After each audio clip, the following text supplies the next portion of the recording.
The man realizes that his daughter has decided to destroy the world.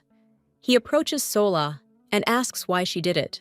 The girl only replies that it is very pitiful and wonders if Lee Seo-jun has remembered that he is her father, or he decided to plunge her into eternal sleep.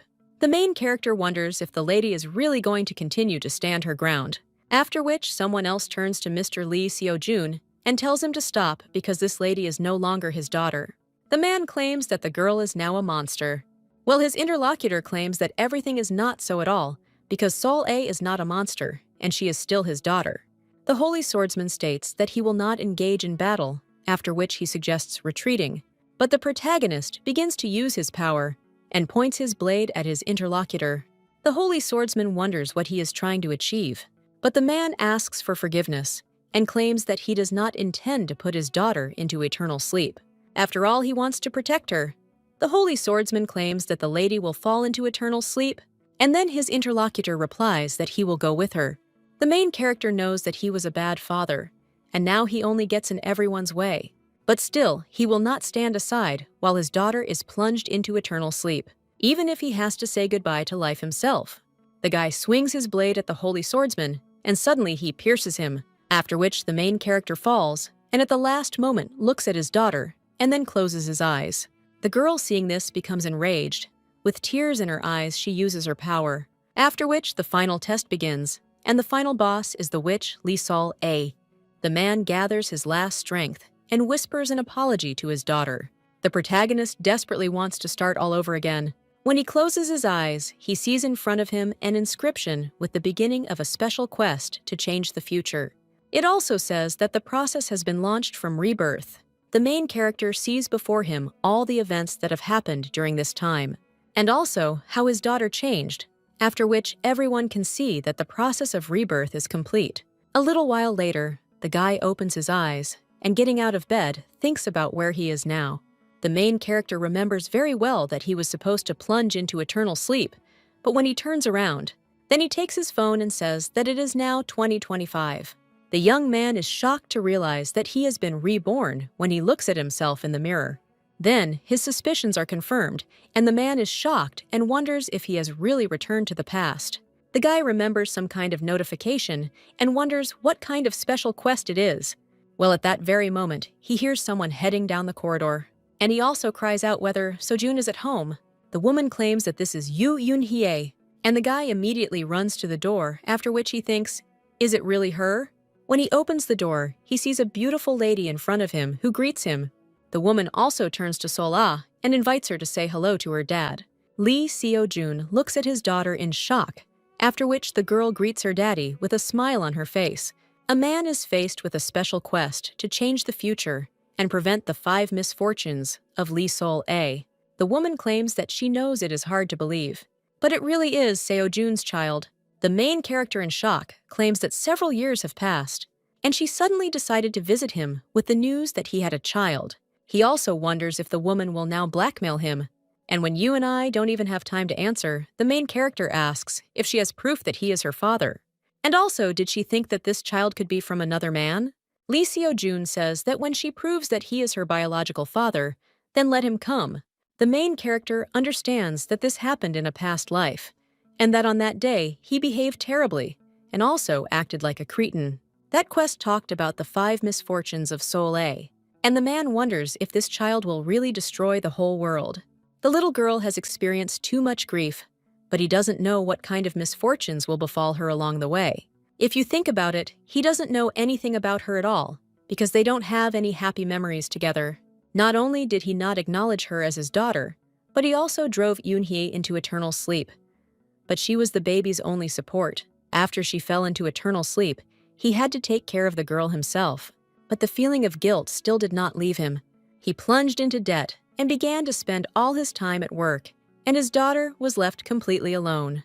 The girl became a witch precisely because of him. Therefore, the man understands that he has no right to be called a father. Now, the main character is clenching his fists, and Eun-hye is seeing this. She claims that she knows it's hard to believe, but she really is his daughter. At the same moment, the man replies that he believes, which leaves the lady confused. She asks what he is talking about, and the main character turns to his daughter. The baby also turns to her dad, while her mother is still perplexed. The man tells them to move on because these two are probably very tired. He extends his hand to his daughter, and calling her princess, asks her to allow him to accompany her. The girl immediately smiles and thanks him. A little while later, Yoon-hae sits at the table and realizes that her boyfriend has changed. After all, this slob suddenly put things in order, and now he's sitting and playing with Sol-a-day. As if nothing had happened, the woman says that yesterday he acted like a little child, but now he has changed, to which her interlocutor replies that all people change. He also wonders why she didn't tell him about this earlier, to which the lady replies that they separated on bad terms, and that she already knew then that Sol-a was pregnant. She initially planned to raise her alone, but she ran into problems, so she decided to turn to Lee Seo-jun. The man asks what happened, and his interlocutor replies that an accident occurred and they lost their home. The woman claims that she will not shift responsibility onto him. After all, she made the decision to give birth herself, and the guy asks what she wants then. His interlocutor asks him to let them live with him for a while, because she cannot allow the child to spend the night in a motel. If he doesn't have an extra room, then a storage room will do, and the main character immediately replies that it's no problem. His interlocutor asks him what he is talking about, and the guy replies that his apartment is not that spacious, but he thinks that if he puts things in order, a place will be found. He also asks where their things are, to which she replies that they are outside. The woman understands that this is a little strange, because Lee Seo-jun is one of those people with whom it is easy to come to an agreement. He used to act like a child and cause trouble. To be honest, she was ready to listen to any insults. But now the man turns to Yoon-hyo, and he claims that it might sound strange coming from him, but he would like to talk about them, and is interested in whether she will marry him. The woman is shocked and cannot believe what she heard, and wonders what happened to this guy during this time. The lady realizes that this is all truly shocking, believed from the first try that Sol-a was his daughter, and offered to come in, after which he even proposed. The man understands that if he doesn't do it now, he will regret it later. He must take responsibility for his actions, and now he can make things right. The emptiness that came after falling into eternal sleep made him realize how dear Yoon-hee's was to him.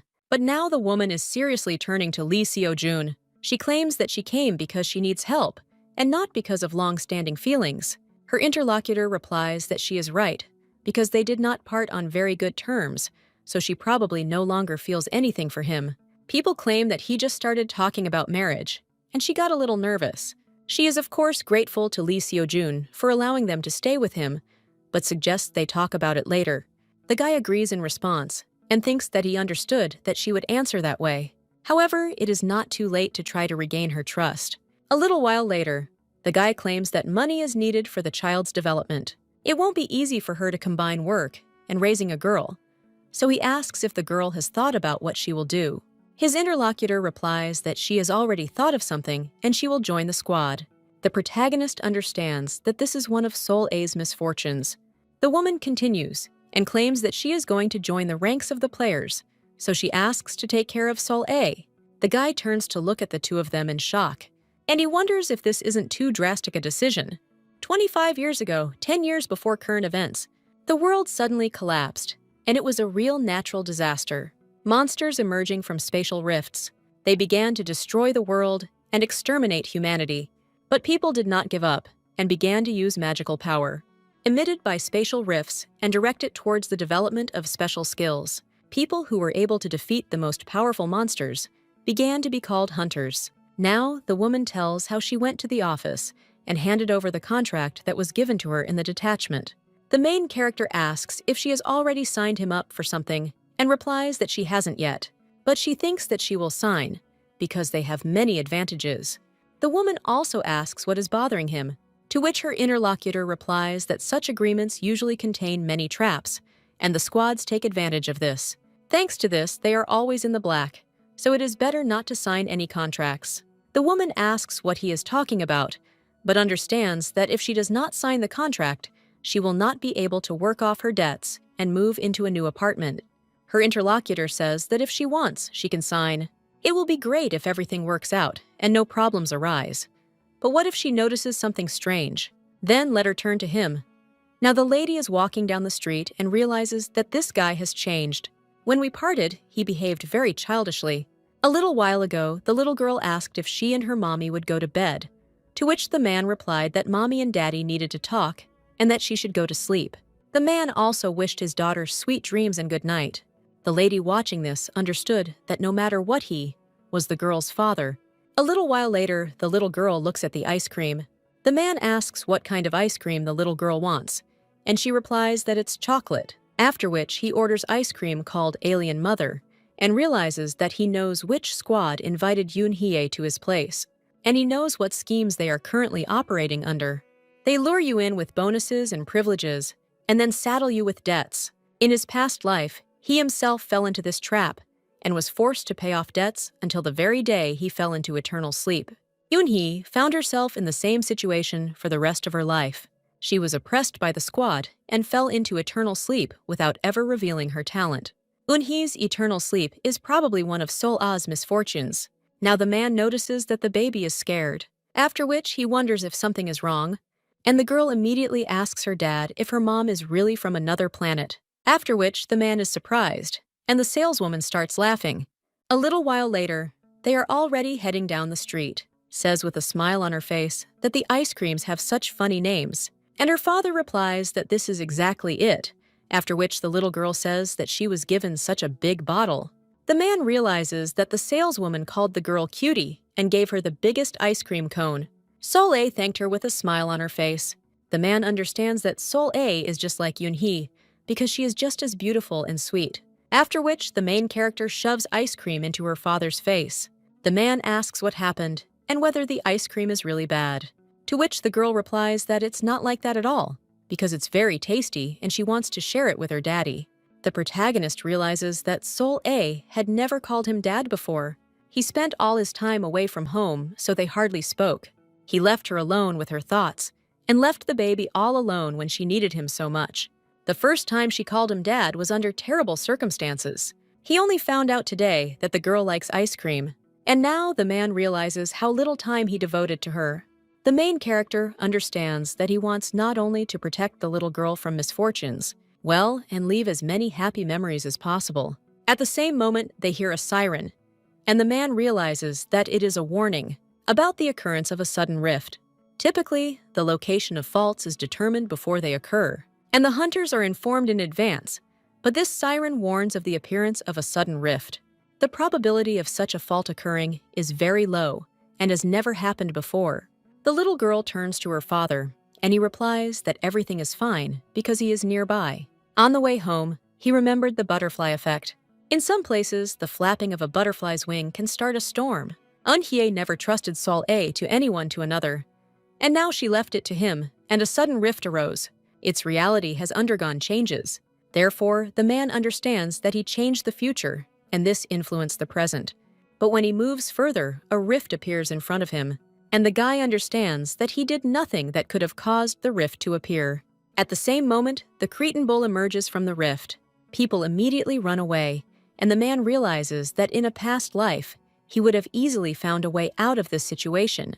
But now he is an ordinary person, and now he can only run.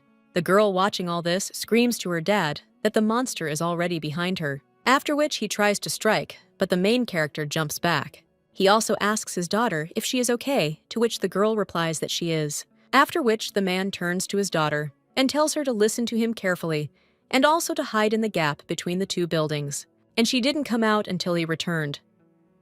The man wondered if this monster was really targeting him. He sees that there are still people near the monster, but it is looking at him. The guy understands that the monster has chosen him and is now approaching.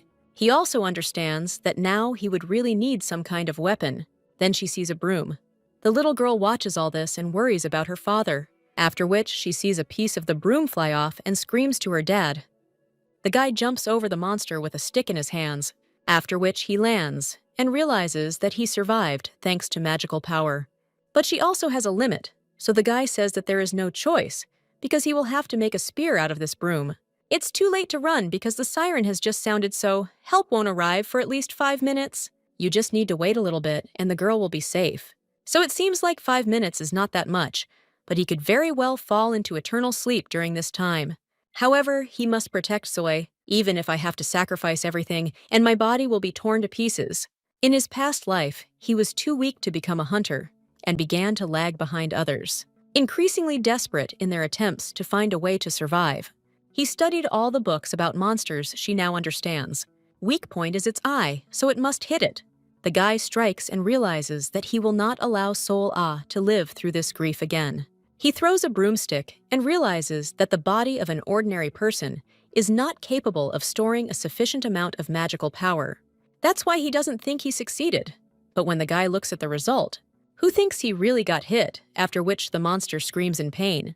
And the main character notices the ice magic, but when the monster frees his leg, the main character then realizes that the monster is going berserk and the building is about to collapse, after which he completely understands that the baby is now in danger. And when he sees that the building is collapsing, and also the expression on the face of his daughter, who screams at her mother, then he immediately runs up to her and covers her with his body. When the baby opens her eyes, she sees her father in front of her, covered in red liquid, and he asks if she is hurt. The girl only remains silent in response to this, after which the man says that this is excellent, but without finishing his sentence, he falls to the floor unconscious. While the little girl with tears in her eyes turns to her father, he understands that he needs to start, because he must save his daughter. At the same moment, other people come running, and one of them cries out that the appearance of the Cretan bull has caused a stampede. One of them screams that there are survivors there, so they need to be helped. The protagonist, seeing the mark on the uniform, understands that he thinks he can trust them to save his daughter. A little while later, Yoon-hee bursts into Lee Seo-jun's room. The girl immediately runs up to her mother, and Ida asks if the girl is okay. The baby replies that yes, but when you want to say something else. Then Lee Seo-jun asks if she has arrived. The woman looks at the main character, and he claims that Sol A was injured, so she shouldn't worry. The baby tells her mom that daddy was trying to protect her, but before she can finish, she sees tears on her mother's face. Lee Seo-jun is shocked by this and cries out, wondering if he really went too far. And then she even says that she knows that he shouldn't get up, and it's just a joke, because she and Sol A decided to play a prank. The baby tells her father that her mother is crying because him, and he asks if she is really crying. The woman just looks at the main character in rage, after which she screams that yes, and she cries. A little while later, they are already sitting on the street, and Yoon-hye thanks Lee Seo-jun for saving Sol A. The man replies that it's not worth it, since he's her father, and is asking how the baby is. The woman replies that she fell asleep, and the nurse said she'd keep an eye on her, so she thinks there's nothing to worry about. Her interlocutor claims that the little girl was probably scared, and it's good that everything worked out. He also claims that he wants to ask about something during the fight with the monster. He noticed something strange, and it seemed like someone was using ice magic. He thinks it was Sol A and then asks, "What does Yoon-hye think about this?" But the woman just sits in horror. The woman speaks that in her opinion it sounds stupid. After all, the baby doesn't even know how to talk properly. So how can she cast a spell when she is still a child? The main character tells the woman to look into his eyes and say, "Is she sure it wasn't Sol A?" After which, his interlocutor asks whether Lee Seo-jun will keep this a secret.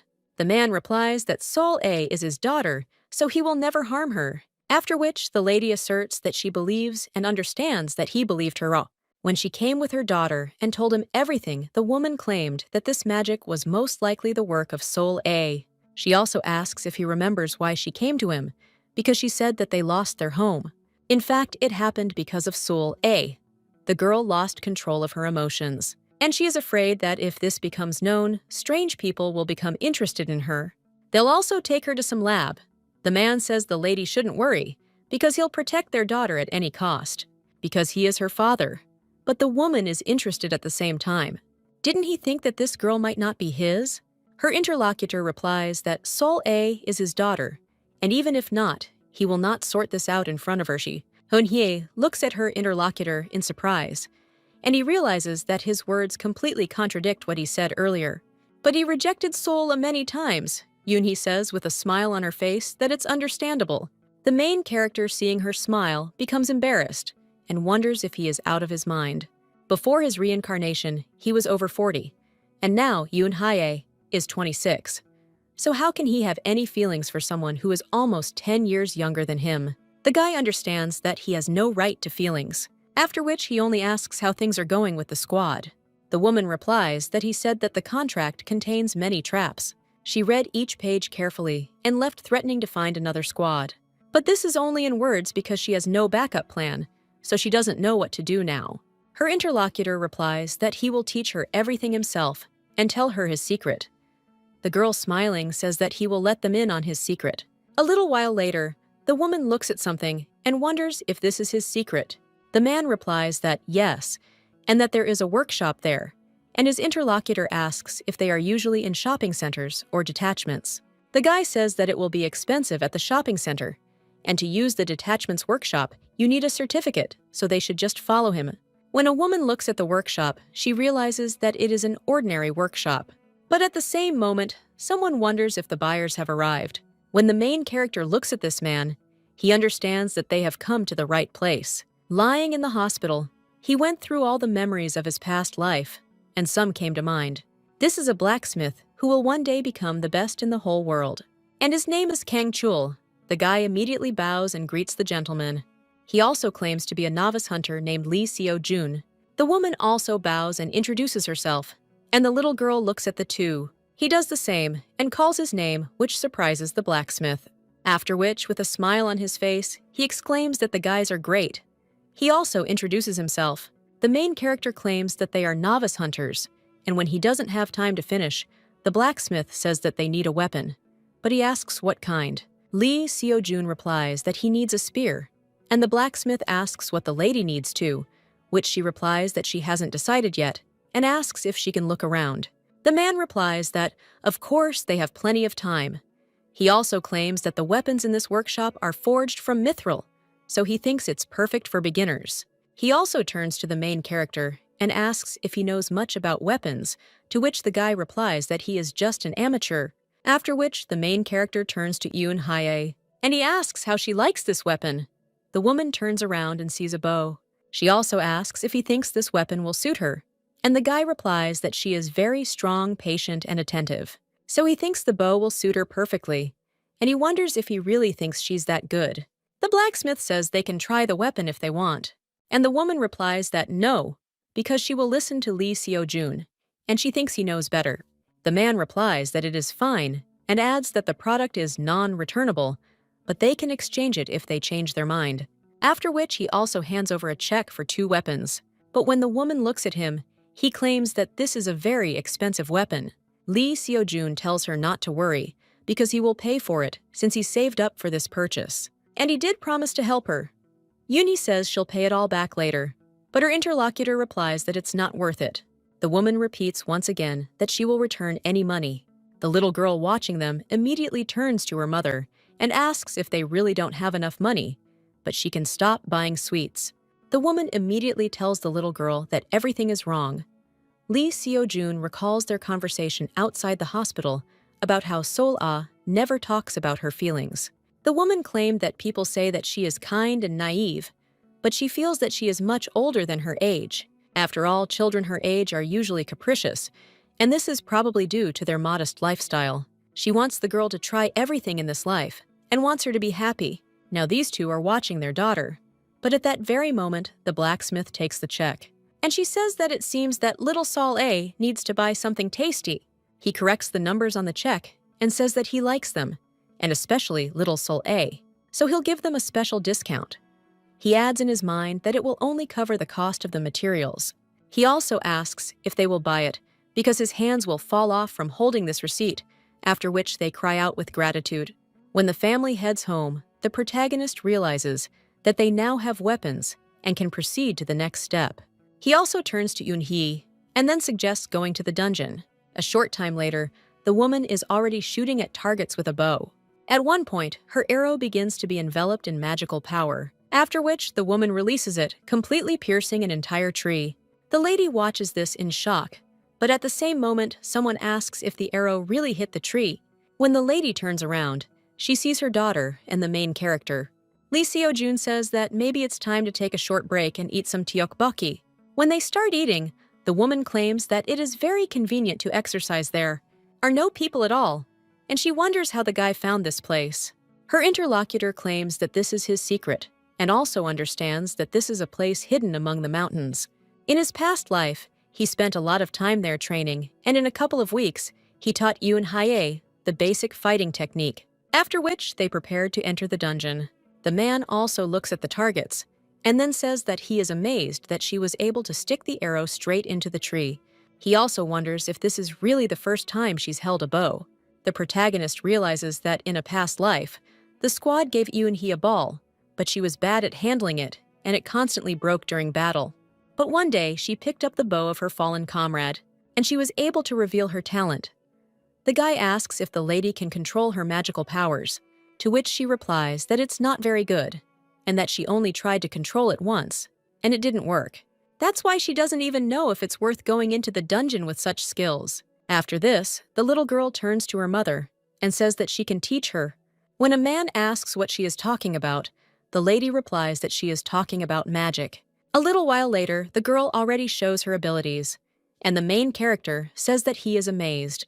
But he also asks the little girl not to overdo it, because it could be dangerous, to which the girl replies that it's fine, after which she dispels all her magic, and when she moves on, Lee Seo-jun says that he thinks they need to be more careful now, and his interlocutor claims that they need to think about who can look after the baby while they are in the dungeon. They can't take her to such a dangerous place. After all, Lee Seo-jun replies that he knows what to do, so she shouldn't worry. The guy understands that he will try his best to change everything, but it doesn't always work out so easily. He thought his father would agree when he saw Sol-ae. He had already refused him over the phone, but the guy was counting on him softening when he saw the baby. The man turns to his son and asks whose daughter this is, to which he replies that it is his. Then, his father claims that he is asking about her mother, to which he replies that it is Yoon-hee's daughter. The man also asks if the guy has thought about marriage, to which he replies that he proposed to her, and his father asks when the wedding is. But Lee Seo-jun replies that he didn't say that she agreed. His father immediately screams out what he's talking about, and the guy replies that he'll explain later.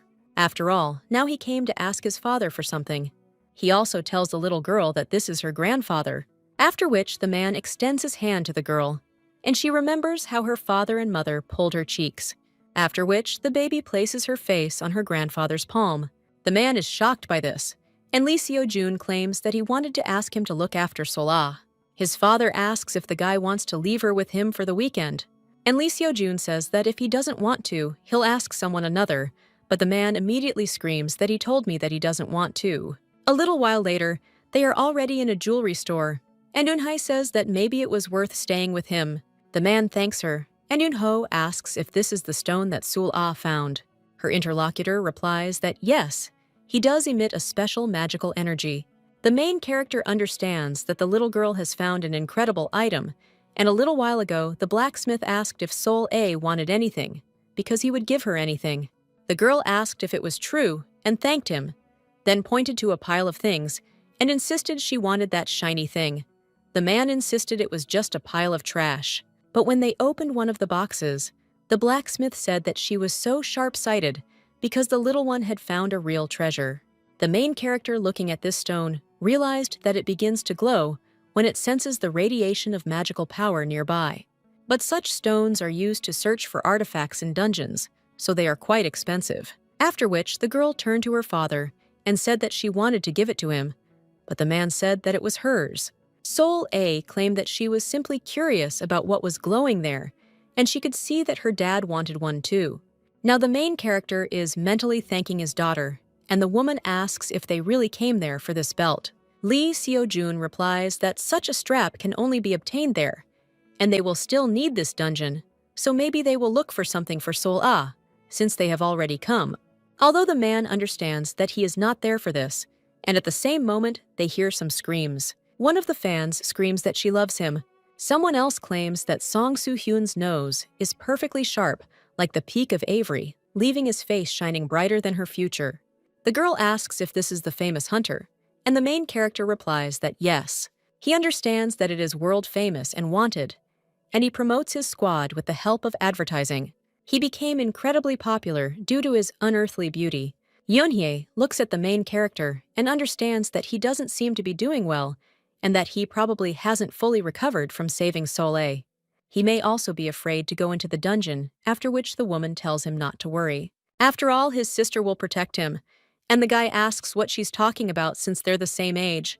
The main character understands that he is not happy to see this guy because he is the founder of the Knights Conviviality who drove Eun-hee into debt. The girl asks if they bought everything and how long until the dungeon opens, to which he replies that there is still a little time.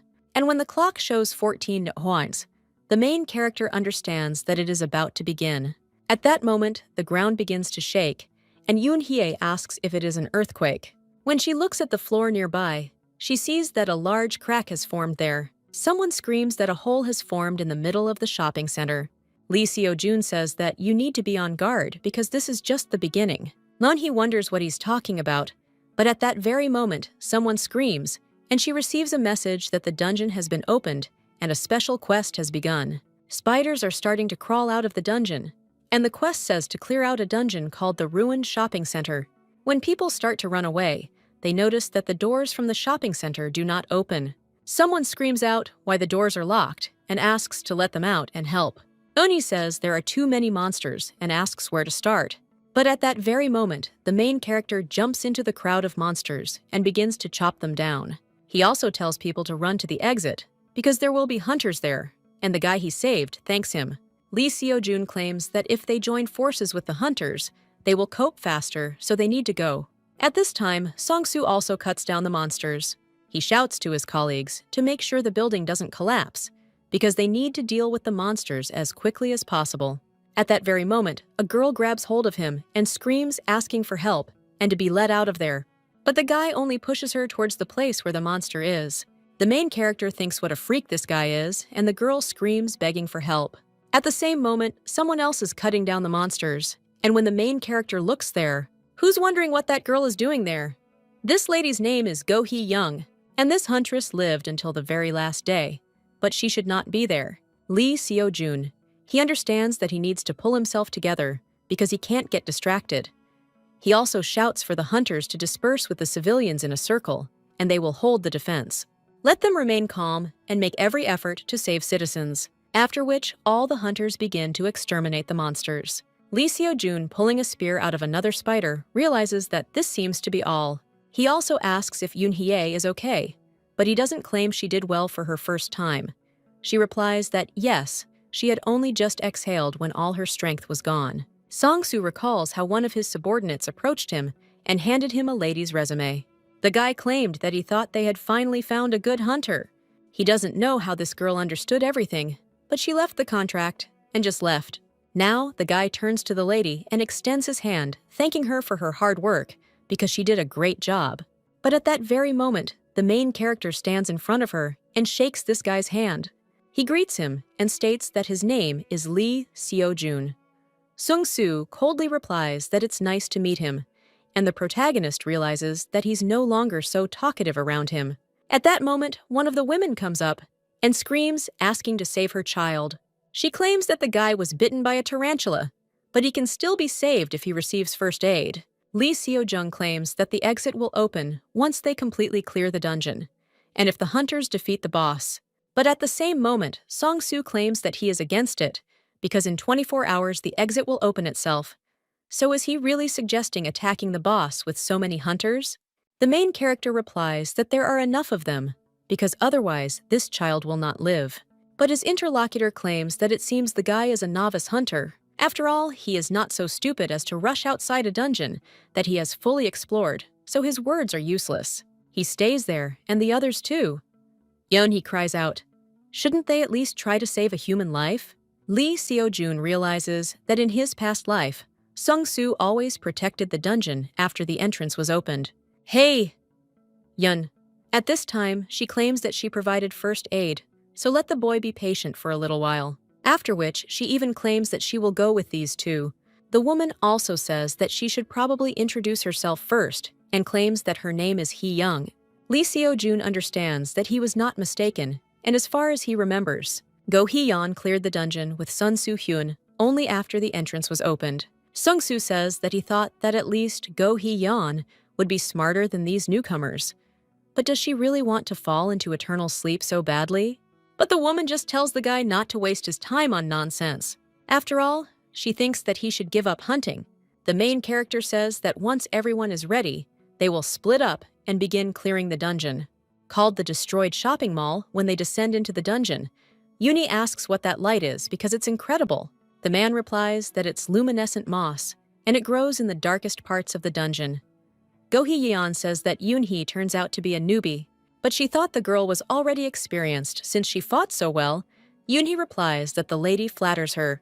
The woman understands that they are very good for novice hunters, and especially Lee Seo-jung, because he fights well and also has the ability to judge objectively and leadership qualities. The woman asserts that before an attack, a commander must be identified. This role requires the ability to assess the situation and think rationally. Therefore, she is not good enough to be a commander. Yoon-hee claims that she is also unsure of her abilities, after which Go-hee-yeon asks, "What about Lee Seo-jun?" The girl realizes he's an excellent leader, so he'll be their commander. The protagonist thinks this is incredible. She tests his mettle and pushes him to evaluate his own abilities. Lee Seo-jun certainly planned to show what he was capable of, but it wasn't supposed to go this far. The guy claims that he is not so confident in himself either, but since they don't want it, he has no choice. By pretending to be on task with such a role, he will complicate her task because he is not so easy to figure out. A little while later, the protagonist claims that he thinks they are there, and when the ladies look there, then they ask if this is really a slime. But after all, beginners train on slime, and if this is really the boss of this dungeon, the guy tells the lady not to underestimate him. A boss is a boss. He's big, sure, but he's still just slime. So the girl suggests simply getting rid of her. Lee Seo-jun insists that he's the boss there, so she should listen to him. The man claims that the slime reacts to vibrations, so they should be careful when moving on the floor. And Go-hee-yeon claims that she will go first. The girl uses magical power and jumps off the slope. Yoon-hee wonders if all hunters are this cool. The main character claims that they don't know how to do it yet, but everything will come with practice. Suddenly, the hook that Yun-ho was hooked on slips and she falls. Lee Seo-jun asks if she's okay, to which the girl replies that yes, but now vibrations have occurred. Go-hee-young, he tells the lady not to worry, because he is big but very clumsy. However, at that very moment, the monster flies past her and takes aim at Yoon-hye. The main character barely manages to save the girl. Hee-young says that this can't be. Could this really be the boss? After which they hide behind one of the walls. Lee Seo-jun realizes that, as expected, he is more sensitive to vibrations than he appears. Until this moment, everything was going according to plan. A little while ago, her boyfriend suggested holding a small meeting. He claimed that fire doesn't like to get off, and with its help, they can break through the protective layers and get to the core. He and Hee-yeon will take care of his shell, and Yoon-hee will be on backup. And if anything happens, she will have to cover them and set the monster on fire. Well, if he keeps this up, they won't be able to throw the combustible mixture, and he's already keeping quiet about launching a retaliatory strike. If they wait too long, nothing will come of it. Hey? Yun wonders if he really needs to be distracted, after which she claims that it seems like she is the only one there who can use magic against the earth. After which the woman claims that she will be back now, and then she starts jumping. The lady screams that in terms of endurance, she is always in first place, and it is simply impossible to catch her. But when she makes another jump, the monster almost touches her. The girl understands that he is trying to stop them, but he still can't get close. This means he is capable of a lot, but only if he is in one place, and he is like a mouse in a mousetrap. If she cuts the protective shell, then everything might work out. The protagonist observes this stance and understands that this is the skill of absolute splitting. This is a skill that the girl often used in her past life, after which the lady begins to cut down the monster. He also understands that Go-hee-yeon from the past easily cut this monster into 2 parts. But now, she wasn't skilled enough as a hunter or a swordsman. While cutting down the monster, the girl realized its armor was too thick and her sword was rusting. The lady also understands that this monster recovers too quickly, and she does not think that she will be able to last long with such a sword. But when she sees that the monster is already looming over her, she realizes that it is too late to do anything. At that very moment, she notices a flying bottle, and then the main character appears in front of her and cuts it down. Hee-yeon watches this in surprise and wonders if this is oil. Lee Seo-jun claims that the core of this monster is more difficult to reach, and it is highly acidic, so they must get rid of its shell as quickly as possible. The woman replies that it's easy to say, but it seems that they can't handle it anymore. But thanks to him, she survived. Lee Seo-jun replies that she can thank him later, because now she needs to clean up. But the lady screams, asking if he thinks the monster is too aggressive for a slime. The main character replies that he thinks it was the lady who angered him. The woman asks what to do, then since they threw oil, but they can't get closer and set it on fire. When a guy wants to say what he was going to do about the fire, the monster is already to the left of Hee-yeon Lee. Seo-jun realizes that he has let his guard down, but with such a ball, she won't be able to repel the attack.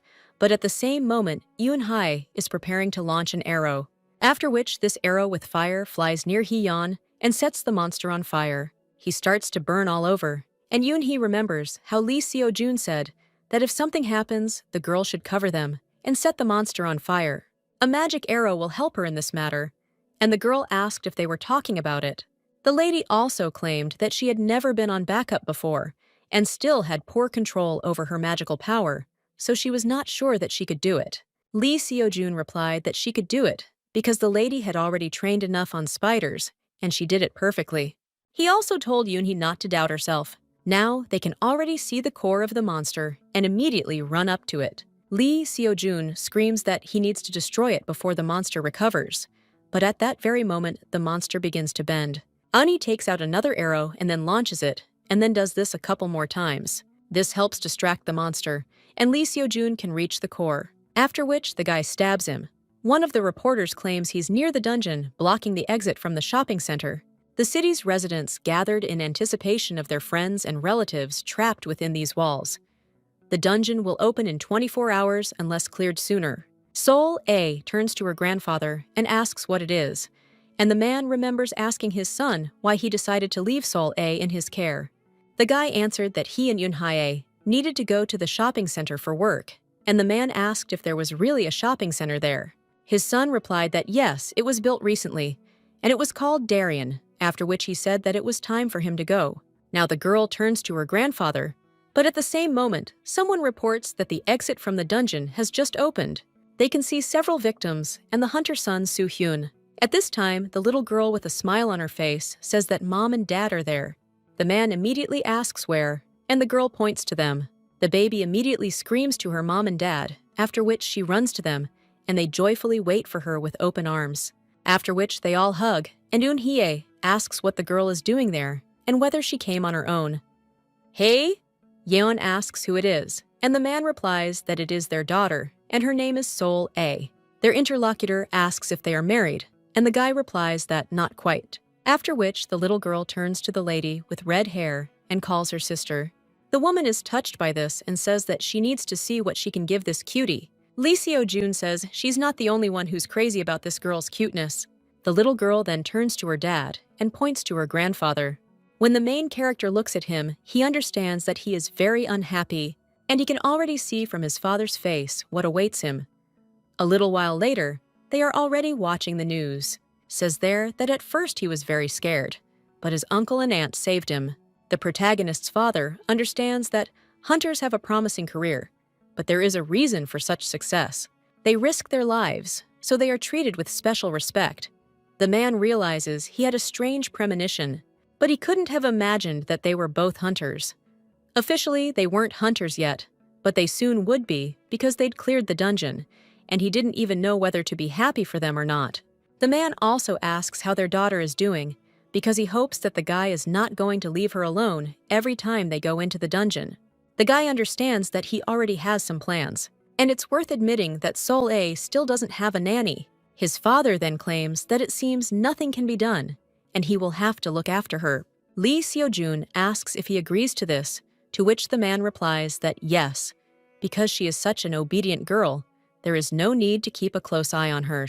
After which, his father turns to Yoon-hee and asks if they can talk alone. A little while later, the two are left alone, and the man claims that he does not want to pressure her into marriage. So he asks her if she likes Lee Seo-jun. She replies that's not the issue, and the man asks if that means he still has a chance. The lady recalls how he accepted them without any questions, and then how he took care of their daughter. And now the woman says yes, and then the man replies that it's okay because everything is in his hands. He also claims that he heard about what happened, and that she had to go through a lot. When the girl was in the hospital, someone asked why she was all alone, and she hoped that someone was looking after her. Someone else claimed that she heard that the lady lost her parents early, and the location of the child's father is unknown. The girl understands that it was all thanks to her resilience that she and Lee Seojun parted ways in an ugly way. That's why she decided to raise the child on her own and thought she could handle it on her own. The girl worked part-time as a tutor in a store and even worked in a warehouse. The lady often remembered Lee Seojun, but continued to assert herself that everything would work out for her. And a little while later, the baby got sick. The girl ran with the baby on her shoulders to the hospital, and after some time, she still decided to contact him, but it seemed to her that it was too late.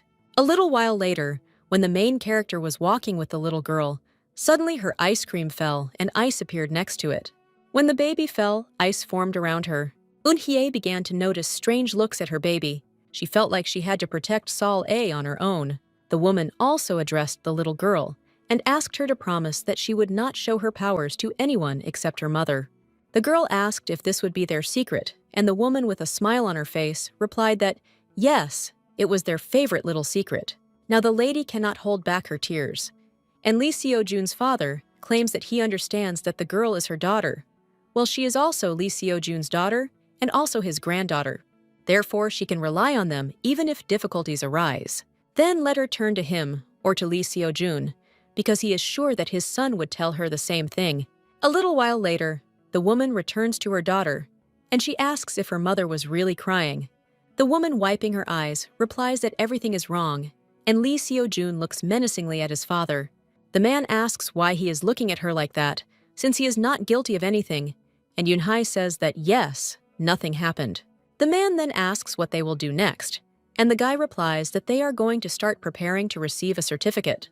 A little while later, the guy walks through the snowy city and realizes that there is not a single soul there, after which he sees someone else and wonders if this is really the one he is thinking about. The girl turns to the guy with tears in her eyes and asks why he did this to her, and also why he didn't save her. There was no answer, and the protagonist doesn't know why he didn't utter a word. Maybe he physically couldn't do it, or maybe he just couldn't find an excuse, and at that moment he could only silently look at Sol-ae.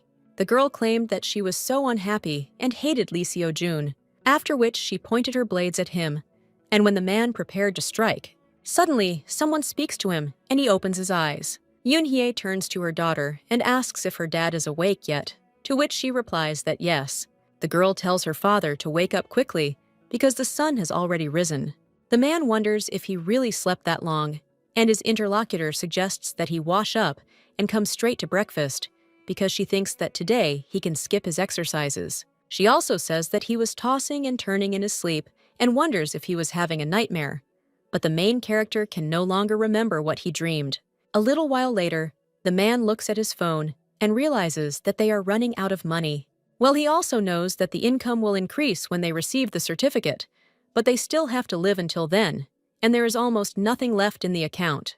Eun-hye comes into their room and asks what the two are doing. Lee Seo-jun answers that it is called Soul a therapy, and when he lies with his daughter, all problems disappear. So what else is needed for happiness? At that very moment, the woman throws them off the blanket and tells him to get up and stop lying around. But he just lies down on the floor and claims there are no meetings scheduled today. But at that very moment, the man notices that he's received a 1,000,001 deposit. He cries out in shock, wondering if Eun-hye had experienced the same thing, and the woman replies that yes, but asks what it is. At that moment, someone calls them. It turns out to be Hee-young, and asks if her sister has already received the money. Eun-hye asks why she did this, and the girl asks what it means, why beat. This happened after the monsters were plunged into eternal sleep, and they don't have an ID yet, so the guys from the squad helped her. Eun-hye asks what it means to drop something, and the protagonist replies that the Corps can drop many rewards and useful items. Yeon turns to her brother and asks if he got the money. The monsters weren't very strong, so it probably wasn't that much. Yeon replies that 1,000,001 is a lot. His interlocutor replies that registered hunters receive much more. She also asks if they are taking the exam soon, to which they reply that it will be in a month. This is a certification exam that assesses the skill of novice hunters. It's somewhat similar to taking a driver's license. Those who have a certificate are granted all the rights of a full-fledged hunter, and those who successfully pass the exam and receive a certificate not only gain access to all opportunities, such as collecting a lot, but are also officially recognized as a hunter. The woman also says that this is great, and let them tell when the day is known, because she will come to support them and look after Sol A. The protagonist realizes that this Go Hee Yeon is very different from the one he knew before, and that she may have a hidden motive. For example, lure them into your squad. And this is of course really tempting, because they are very popular in Korea. But then the guy realizes that he shouldn't get too far ahead and says that he will contact her closer to the exam. The man also understands that now he no longer has to worry about money, and that they still have a lot of time before the exam, after which they turn to the little girl and claim that they are going shopping. A little while later, the girl says goodbye to her parents and wishes them good luck on the exam. The two also say goodbye to baby Ah Hee-young. She says that the new dress suits the girl so much, although everything suits her. Eun-hee turns to Lee Seo-jun and asks if he is sure that he can handle it, because he trained so much that he completely forgot about the theory, and it seems that he did not prepare much. Her interlocutor replies that she shouldn't worry because he's thought about it in advance. The guy realizes that in a past life, he failed this exam several times. He always got the highest score for the theoretical part because he knew everything by heart due to lack of practice. Part 2 every time, and he looked terribly exhausted when he finally got his certificate. The guy also realizes that Yoon Hae seems nervous, and that it's best not to take the exam in this state. After that, the guy suggests a bet, and when the lady asks about it, he answers that he will get more points for the theory, and the loser in this dispute will owe a wish. The girl understands that he is confident in himself, after which she says that it is worth trying, and that he already owes her a desire. Her interlocutor claims that he who laughs last laughs best, and understands that from this day on, he can officially begin work to protect Sola from misfortune. If a girl is destined to experience 5 misfortunes, then he will do everything to prevent them, and see a smile on Soleil's face. At this moment in the swordsman's quarters, someone addresses the master. This man claims that the exam to obtain a certificate will begin soon, and he claims that this means that today is when it's time for them to move out. His interlocutor notes that it is good, and he will prepare a vehicle, but he replies that it is not necessary because he will go on foot, after which the man emerges from his chambers. At this moment, someone congratulates everyone who successfully completed Part 1 of the exam. The guy realizes that he and Yoon Hae passed the theory and easily moved on to the second part. The man claims that they can see a monster, and this so-called scarecrow on the examination field. If they infect the dummy within the allotted time and do not receive serious injuries, then the exam will be passed successfully. Let them not forget that they are being watched by representatives of various squads, so they have the opportunity to show up and get into one of them. There are no questions they ask.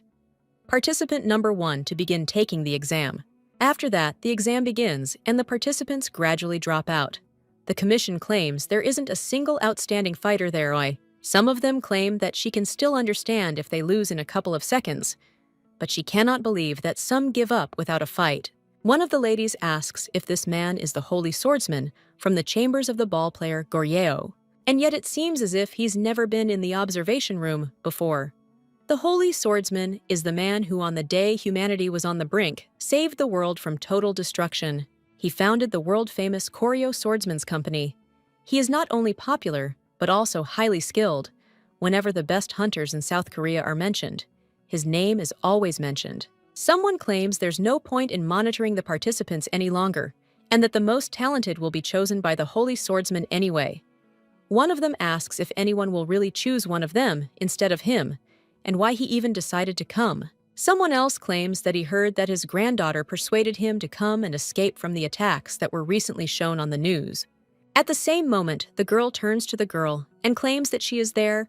The man asks who the child is next to her, and the woman replies that it is the daughter of her friend, and she was asked to look after her while her parents were taking the exam. The little girl looks at the man, and then wonders if this is Santa Claus. The man claims that he is a holy ball and not Santa, and the girl says that it is clear, after which she introduces herself. He, Yeon asks her grandfather how the participants are doing, and he replies that it's terrible, although the last one wasn't that bad. The girl immediately looks out the window and sees her mother. Afterwards, they announce that participant number 28 completed the task in 16 seconds and is given a pass. When a girl changes with the next participant, she gives him 5. Lee Seo-jun claims that Yoon Hae did a great job, and the girl claims that she practiced a lot, after which she wishes Seo-jun good luck. When a man steps into the ring, someone realizes that he needs to get this over with quickly, and then someone declares that participant number 29 can begin taking the exam. One of the examiners asks what he is thinking and why he is just standing there, and also whether he is frozen from fear. The Holy Swordsman understands that he is assessing the situation and his opponent, after which the monster strikes, but the guy deftly slips under it. The guy realizes that after numerous attempts to pass the exam in his past life, he has identified the weakness of this monster. There is a large crack in his armor, and then he sees her. Those who are watching understand that everyone knows that his weak point is his hinges. So why doesn't Lee Seo-jun do anything? One of the ladies wonders if he has another plan, after which the guy jumps, and he thrusts his spear into the monster's weak spot. He also kicks the spear away with his foot, exposing the monster's rear, after which he rummages through the spare parts and pulls out a core. One of the spectators claims that this can't be true because it's a core, after which the monster begins to scream and then completely disintegrates. Someone claims that participant number 29 completed the task in 14 seconds. When he comes back, the other participants say that it's amazing, and the Holy Swordsman claims that apparently the girl called him for this guy, to which you respond that this guy is incredible and asks if grandfather agrees. He claims that it is not so difficult to determine the monster's weakness, but he thought through every step and got to the core. Hey? Yeon congratulates them on passing the exam and says that they are probably very hungry because they haven't eaten anything since morning. So let them enjoy it because it is her gift. Eun Hae says that it seems like a very expensive establishment, and the girl replies that she has already paid for everything. And maybe they just take her somewhere when they become famous hunters for something and answer that of course, and they will do it as soon as the opportunity arises. Lee Seo-jun realizes that he thought the girl would call them her squad, and maybe he is too biased towards Go Hee-young. He looks for a hidden motive in every good deed, and it's not just because he knew Go Hee-young in his past life. Well, the fact that she is the granddaughter of a holy swordsman, but it seems she has no evil intentions, and maybe he is just exaggerating. At this time, the girl turns to her brother and states that she wants to ask him something. She also wonders where his son and sister got the weapons. The guy understands that if he tells Yeon will introduce the holy swordsman and Kang Chul-yi. This is the best hunter of the first generation, who is called the holy swordsman, and the future best blacksmith in the world, Kang Cheol-eber. This will all go much further if we take into account the butterfly effect. A little while later, the guy is already sitting in front of the computer, but at that very moment, someone applies a cold drink to his neck. Lee Seo-jun gets scared and screams that he is cold, and the girl asks why he is so scared and whether he is really busy with something. The guy wondered if the lady remembered what Yeon, had asked, and he decided to answer her via text. He introduced Kang Chul-yi to Go Hee-yeon.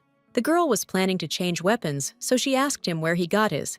And at first he was a little worried about the butterfly effect, but he decided not to think about it again. Meanwhile, Yoon-hee says that this girl is very kind.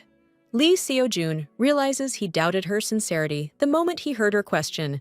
But as Yoon-hee said, Go Hee-yeon is actually very kind and has never let them down during all this time. She is different from the Go Hee-yeon he knew before, and she can be trusted. The girl asks if he is preparing for tomorrow's exam, and he replies that the location has already been announced, so he is just double-checking everything. He collects information and knowledge that can help them in the exam, after which Yoon-hye thanks Lee Seo-jun. He claims that she thanks him for everything he has done, and she can't even count how many times he has already helped her. The guy claims that this is the first time he sees Yoon-hee drinking, and wonders if she is drunk, but the girl screams that she is actually serious.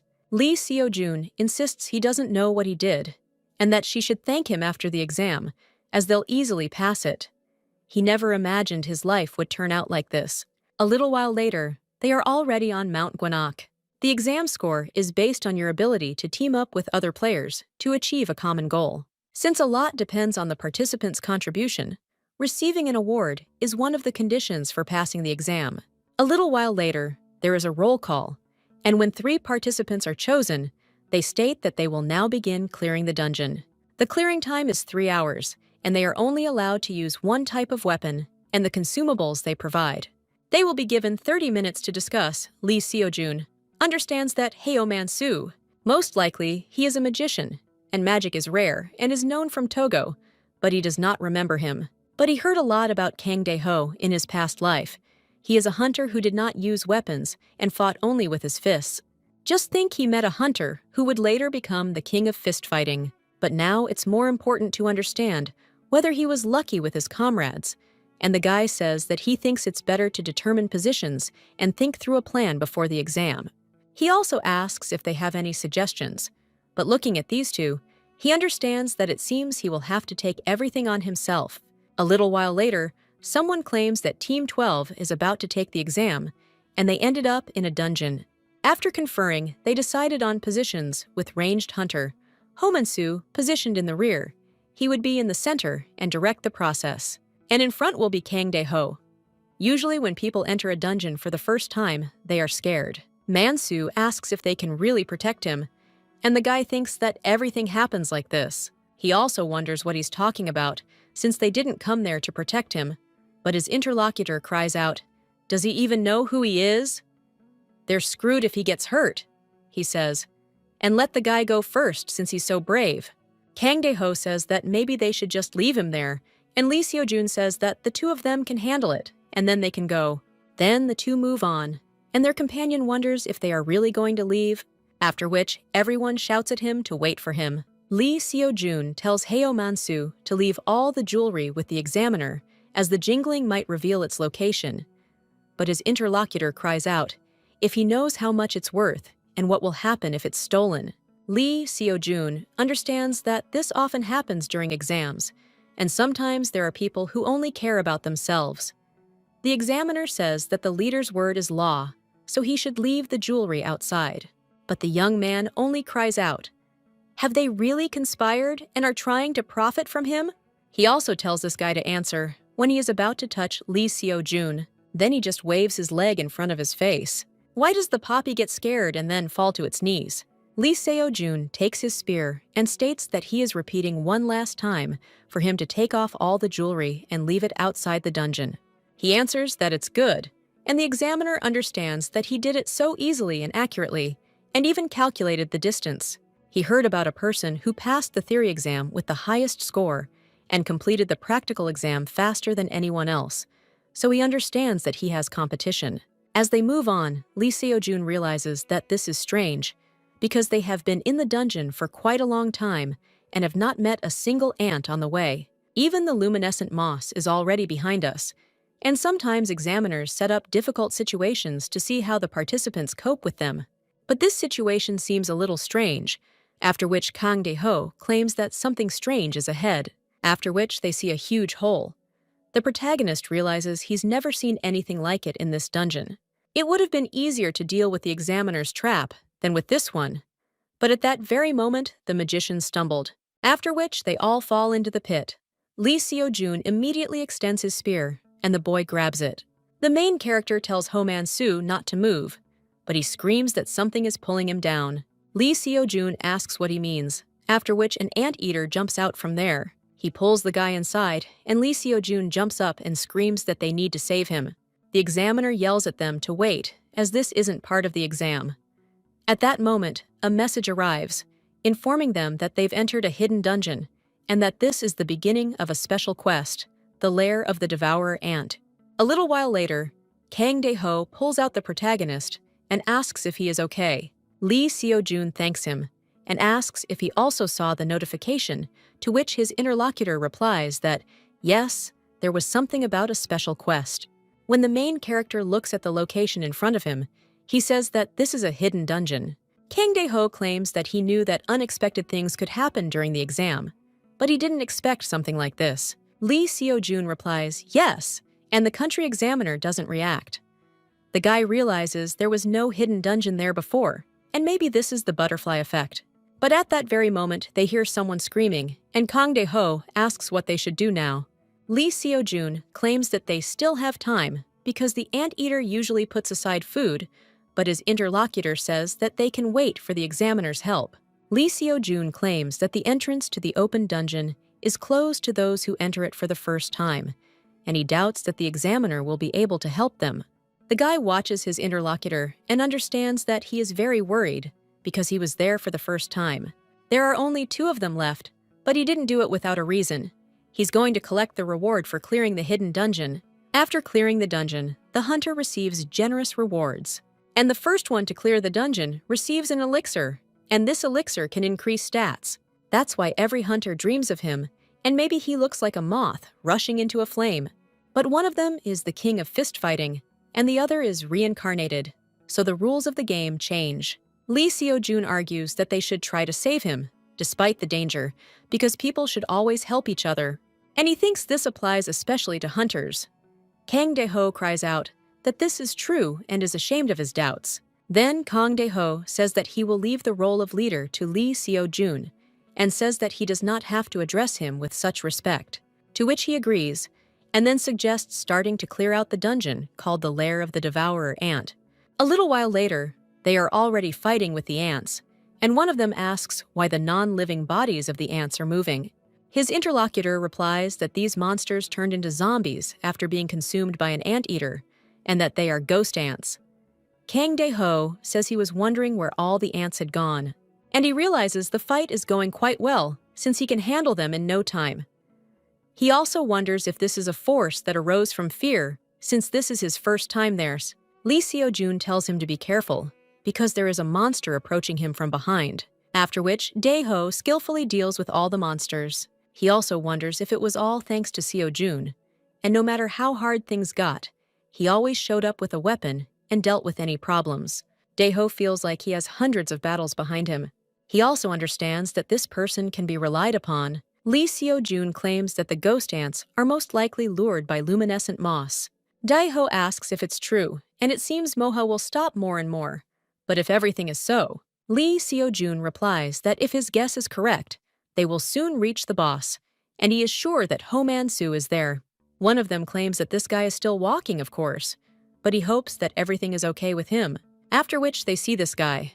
But when Dae-ho wants to go towards him, Lee Seo-jun tells him to move away.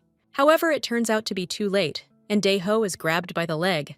The main character turns to him worriedly, but he replies that he is fine, because he managed to create a shield. However, it won't last long.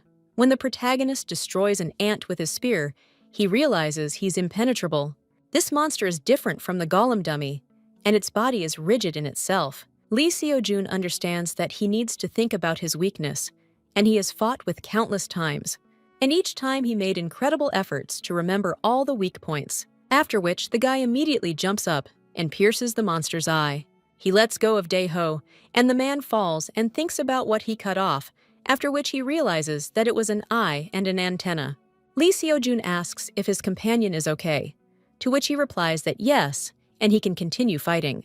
The main character tells Dae-ho to listen to him carefully because they need to get to the body before the monster hides again. The man asks if they really need to get to the body and if this monster is still alive. Lee Seo-jun. He replies that the cut-off eyes and antennae mean almost nothing because they are supposed to hit vulnerable spots. He also asks if Dae-ho will try, and he is confident that he will succeed. Dae-ho remembers how someone asked if he was a hunter who fought with his fists, and he behaved terribly carelessly. Someone else also claimed that he doesn't think he's right for them, so let the guy go because he can't even properly give a command, because he does everything his own way. However, now Lee Seo-jun claims that he has great technique and is the most energetic hunter he knows. At that moment, Dae-ho gets up from his seat and says that he understands. And he also screams that he should trust Seo-jung, after which he grabs the monster with his bare hands. He screams trying to go deeper into the ground, but Dae-ho holds him with all his strength, after which he screams that he can't get out, and then he pulls him out of the ground and wonders if his body isn't even covered in shell. Dae-ho turns to Seo-jun and claims that he can no longer cope. The main character says that he did a great job and did a good job, after which he cuts off half of the monster, and receives a message that he is the first to clear the hidden dungeon, the lair of the Devourer Ant, and also completed a special quest. Says with a smile that they have done a great job, and the message states that they will be given a reward for clearing the dungeon. A short time later, they are already at the hunting license issuance ceremony and are congratulated on passing the exam. After much effort, they passed the exam and finally became hunters. Of course, this is a big step towards changing the future, but it is only the beginning.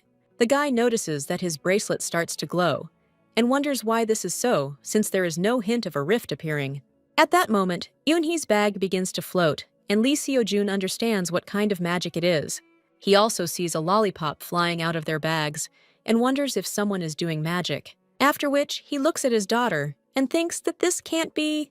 Because of this, their house was destroyed, and the Cretan bull was trapped. Soleil's magic becomes so strong that she can no longer control it. A little while later, the woman claims that it was Soleil's magic, but her interlocutor is interested in what exactly happened on the day their house was destroyed. The woman replies that she asked her where her dad was and burst into tears when she found out that she couldn't meet him, and then the house collapsed. Lee Seo-jun understands that this is why they came to him, and this time everything ended with a simple levitation of a lollipop. But the girl is capable of more, and it seems that the girl has all the abilities of a magician, after which he realizes that she is much stronger than an ordinary magician, and the only problem is that she cannot control her magic. The manifestation of her powers depends on emotions, and the main character claims that this is only his proposal, but it seems so, that now she reacts even to the most insignificant events. Yoonho asks what he means, and the guy replies that the girl's magic is becoming so strong that she can no longer control it. The woman is wondering what will happen in court now, and that she might have problems if she accidentally injures someone. Lee Seo-jun replies that they can help her. The boy realizes he knew this day would come, because the girl lost control of her powers in her past life, but he didn't think it would happen so soon.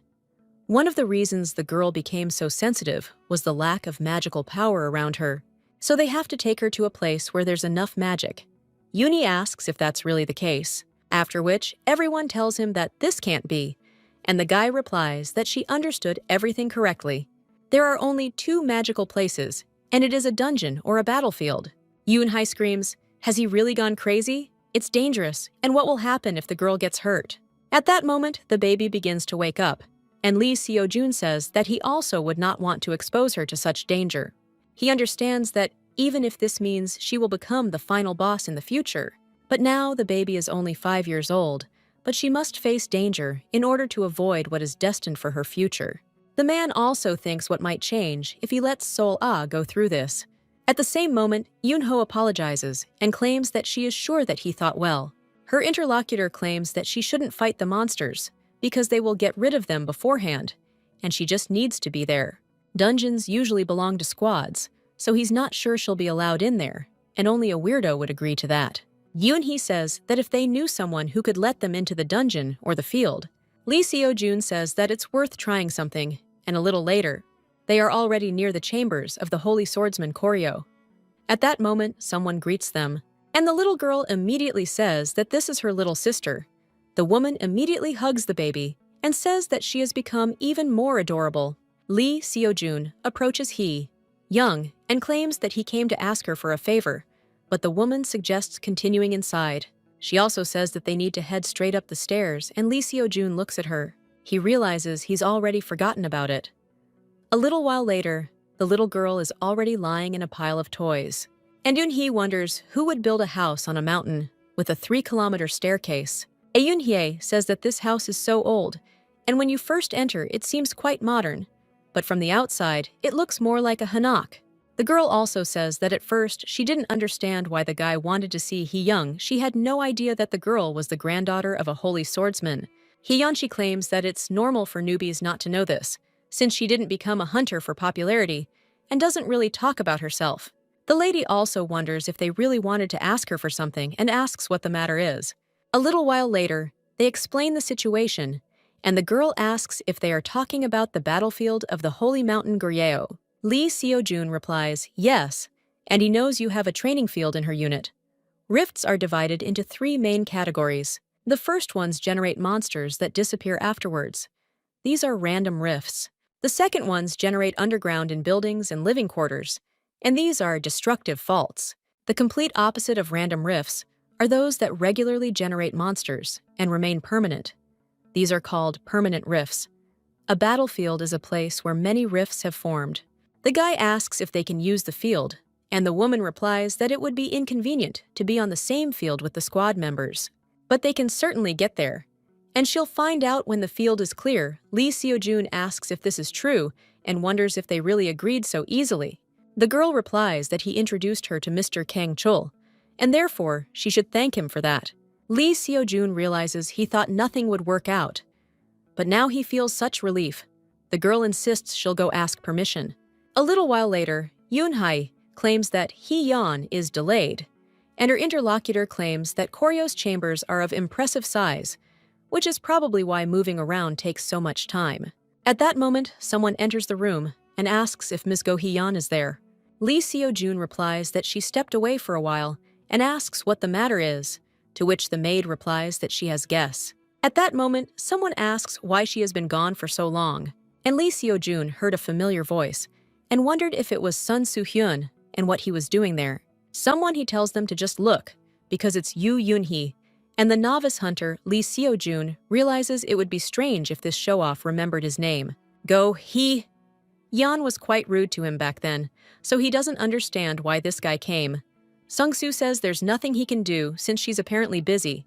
The maid tells him to come next time, and he turns to Lee Seo-jun and says that before he leaves, after which he points to the novice hunter and invites him to step aside for a few words. When they find themselves on the street, people passing by ask if this is really the famous hunter, but he looks amazing. Sung-soo is completely admiring himself. Lee Seo-jun, however, understands that he can't simply kick him out because he's not the owner of this place. Sung-soo talks about the reward for cleaning up the destroyed shopping mall and claims that he came for his share. The protagonist wonders what kind of nonsense he's talking about, but his interlocutor insists that whoever discovered the dungeon first clears it. He intended to begin clearing it after the exit opened, but these two stole it by right. And besides, if people find out that the two who cleared the dungeon were not hunters, they will have problems. Lee Seo-jun thinks about what he is saying and wonders what he wants to say with this, because everyone has the right to receive a reward for clearing the dungeon.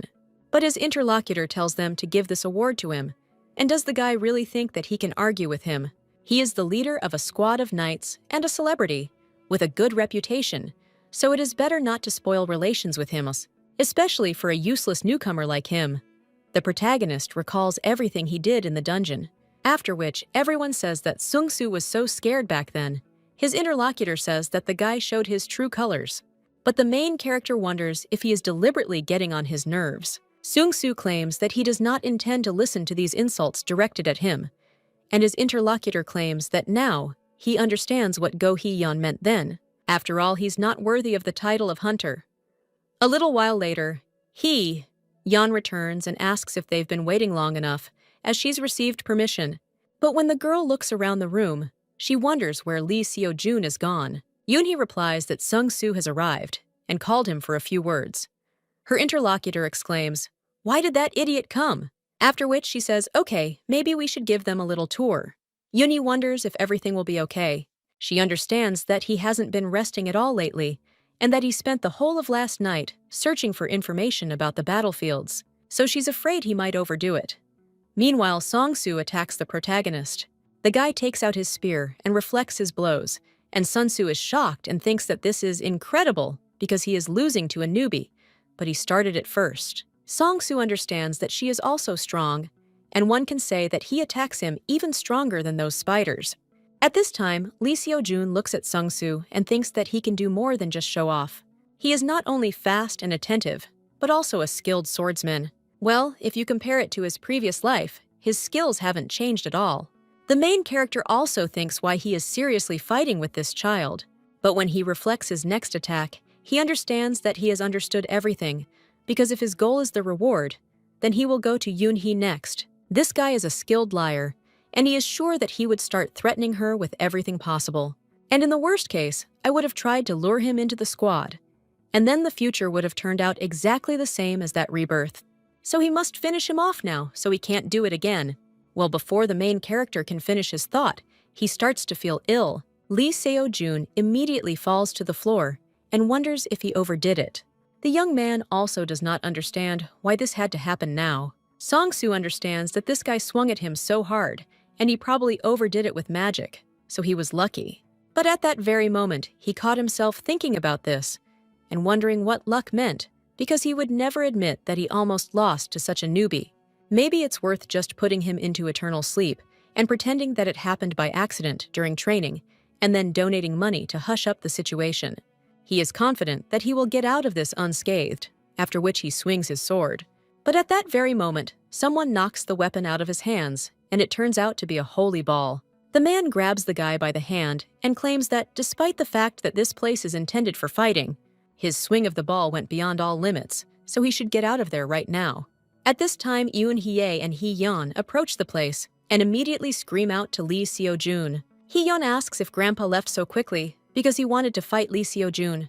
The man replies that he's not going to, and Yoon-hye runs up to the protagonist and asks if he's okay, as he's completely pale. The guy replies that he is, and that he's just a little overworked. The holy ball at this time claims that when you put all your effort into driving your opponent into a corner, you yourself end up in it. Dedicating himself entirely to training is great, but he shouldn't forget about rest either. If they need the battlefield, he will let them use it later.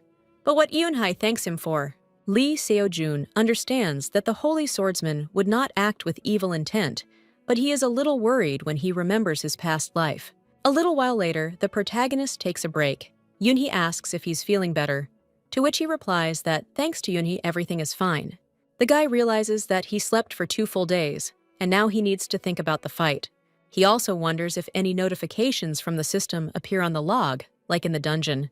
He also asks if the girl carefully read his notes, and replies that of course. After all, he described everything very clearly, so she thinks that they will cope without problems. He also asks where Sol is, and his interlocutor replies that Hee-yeon will take care of her outside.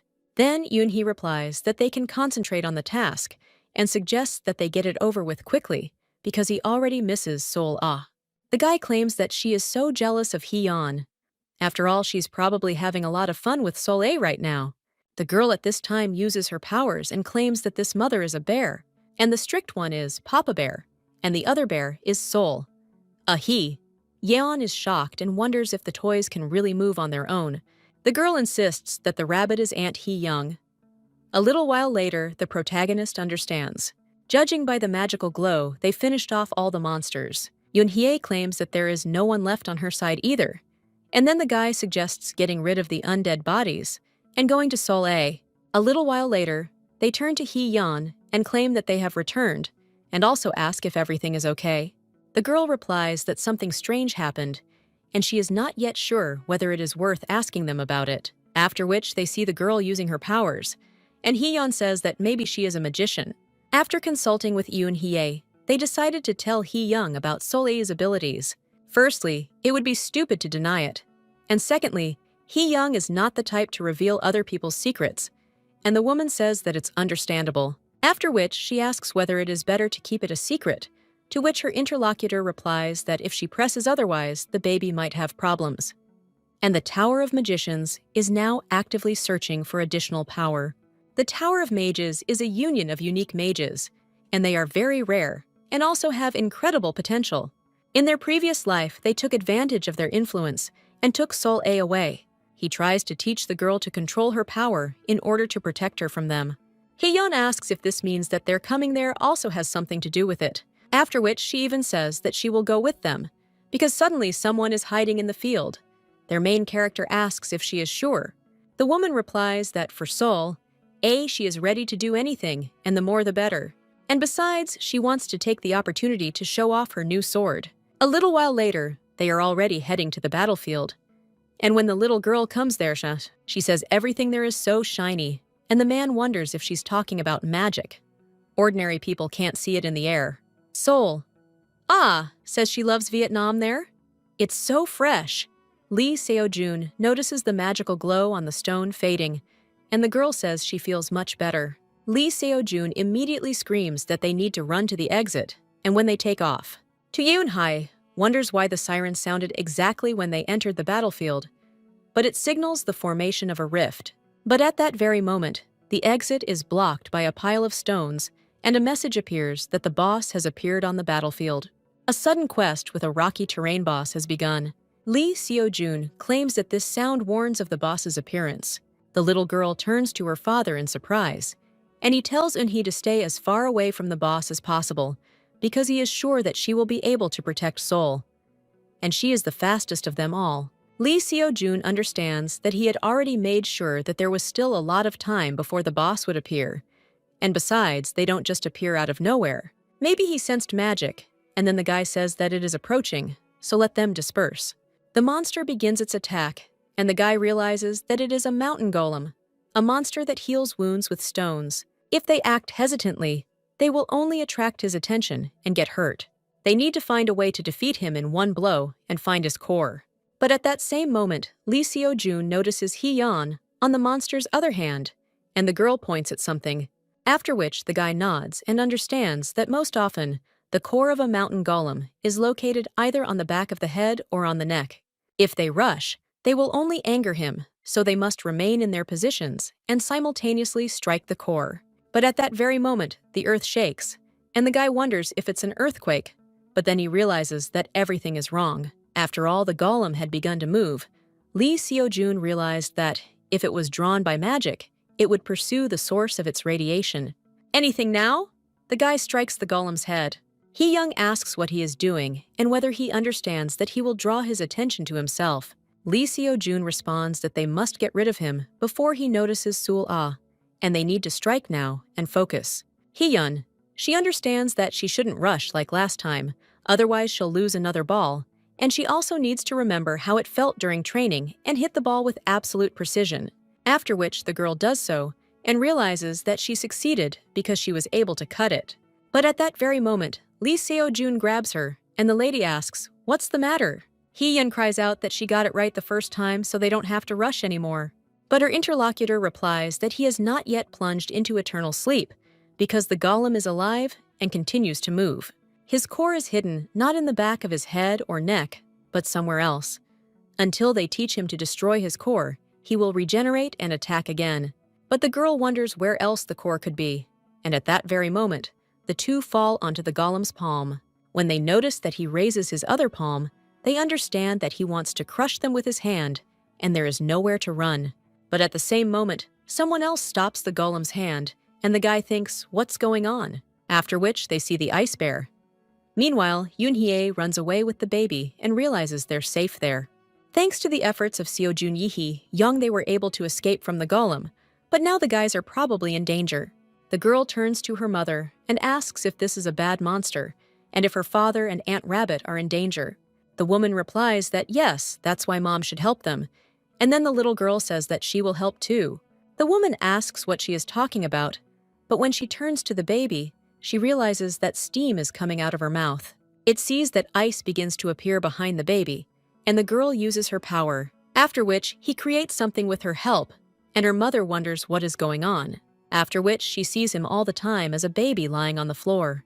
The woman runs up to her and screams for the girl to wake up, but then realizes that she has fallen asleep. And in front of her, Yoon-hee sees a huge bear created from ice. Lee Seo-jun, looking at the huge bear, wonders where it came from and whether it is magic.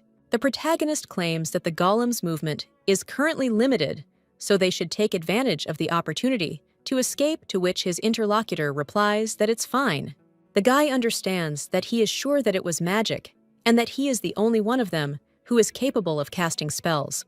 This is Sol-a, after which he looks at the bear, who only winks. But at that very moment, the golem strikes him, after which the bear flies away, and the man thinks that this can't be. After all, this bear is just big and that's all, and he doesn't even know how to fight. The golem gets rid of him with one blow, but at the same moment, they see weapons in the bear's hands. The man wonders if he really created the weapon and started the confrontation. After which they fight with the golem, and Lee Seo-jun thinks that this is incredible because it's all thanks to the weapon. Hey! Yeon turns to Seo-jun and says that this ice bear reminds him of him, after which, with one precise movement, the bear knocks the cannonball out of the monster, and it shatters into pieces. after which everyone receives notifications that they have successfully defeated a boss called the Mountain Golem. And they also dealt with the unexpected quest a little while later. Young says on the phone that she'll take care of it. To ensure that no one finds out about what happened on the field, her interlocutor asks if she thinks this is possible. The woman tells them not to forget that she is the granddaughter of a holy swordsman, so they shouldn't worry, and the man says that's good because then they can count on her. Lee Seo-jun is okay, and if he is in any pain, to which he replies that yes, he got off with only light bruises, so she doesn't have to worry, and he thanks her for her concern. The guy also asks where Sol A is now, and his interlocutor replies that she is sleeping, and the girl must be terribly tired. The man understands that Sol A probably spent all her energy on witchcraft, but she never woke up after creating the ice bear. She didn't summon it, but created it herself, and usually uses her magic powers to summon it. But Sol A was able to give birth to a new being, and summoning and creation are not even on the same level. His daughter must already be the most powerful person on the planet. At this time, Hee-young notices foreigners and realizes that they seem to be unfamiliar with her grandfather. The girl wonders why they came to the chambers of the Holy Swordsman Koryo.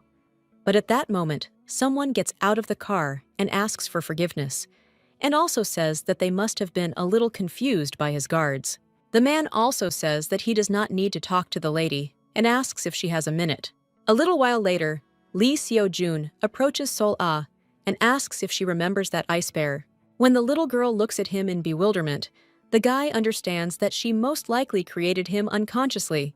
Then he can't even understand where the magical powers came from, and it's unlikely that the body is under control, and they have already leveled the balance. The little girl claims that she wanted to punish this evil monster. The guy is shocked, wondering if everything is really as he thinks. But at that very moment, someone knocks on the door, and the guy asks if they have guests, then tells Yoon-hae that he'll open the door. Yeon calls him and asks where he is now. The guy replies that he is at home because someone has come to visit them, so he will call her back, but the girl tells him to wait. Of Magicians wants to see him, and most likely all the magical power emitted during the fight with the mountain golem was captured on the radar. Now they're searching the entire field and questioning the locals. The guy is in shock and doesn't even know what to say. He remembers events from his past life, after which a special quest appears in front of him, which indicates how Lee Sol A's first misfortune began. He needs to protect Lee Sol A from William Taylor.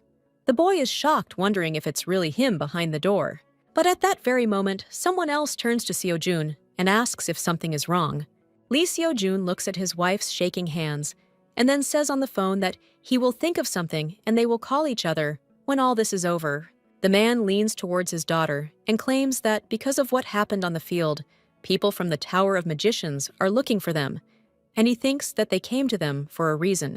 The guy also understands that the longer they wait, the more suspicious they become, and all he can do is trust his feelings and try to resolve the situation. The guy turns to his daughter and claims that he wants to ask her for something.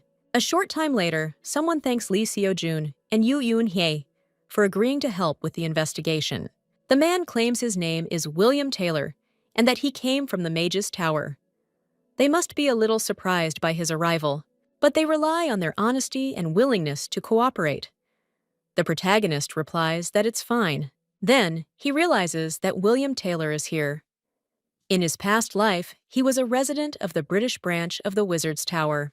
Of course, he doesn't know what position he occupies now, but he is sure that he is not an easy person. Someone else approaches the gentleman and claims that nothing strange was found in the house, and the main character understands that they are probably looking for some signs of magic. Luckily, they didn't notice Sol A. They almost got caught. A short time later, the man turned to his daughter and said that the villain behind the door wanted to take her body. He also asked if the girl knew that she had magic, after which he asked her to hide it as far away as possible and asked if she could. The little girl then looked at her father with determination, and Yoon-hee asked what he meant. Her interlocutor claimed that if his assumptions were correct, then the baby's magic was coming out from under control because she couldn't control me. The man claims that he and Mrs. Yu recently passed an exam with high scores and experienced a sudden breakdown, to which the protagonist replies that everything is correct. William also asks if they have recently visited the chambers of the swordsman Saint Koryo, to which he replies that they have. Hye is shaking all over, after which the main character puts his hand on hers, and Max continues his interrogation and asks if they defeated the boss on the battlefield, to which he replies that no, because Hee Young helped them. Then, Max suggests getting down to business, since they had recorded a certain amount of magical radiation in the field, and found an unidentified object. The man hands over the photographs and asks if they know anything about this. Lee Seo-jun realizes that these are the remains of an ice bear after the destruction of Mount Glaeby. The bear fell apart and began to slowly melt, so it seems they tracked it. The guy claims that despite all the desire to help him, nothing is known about this.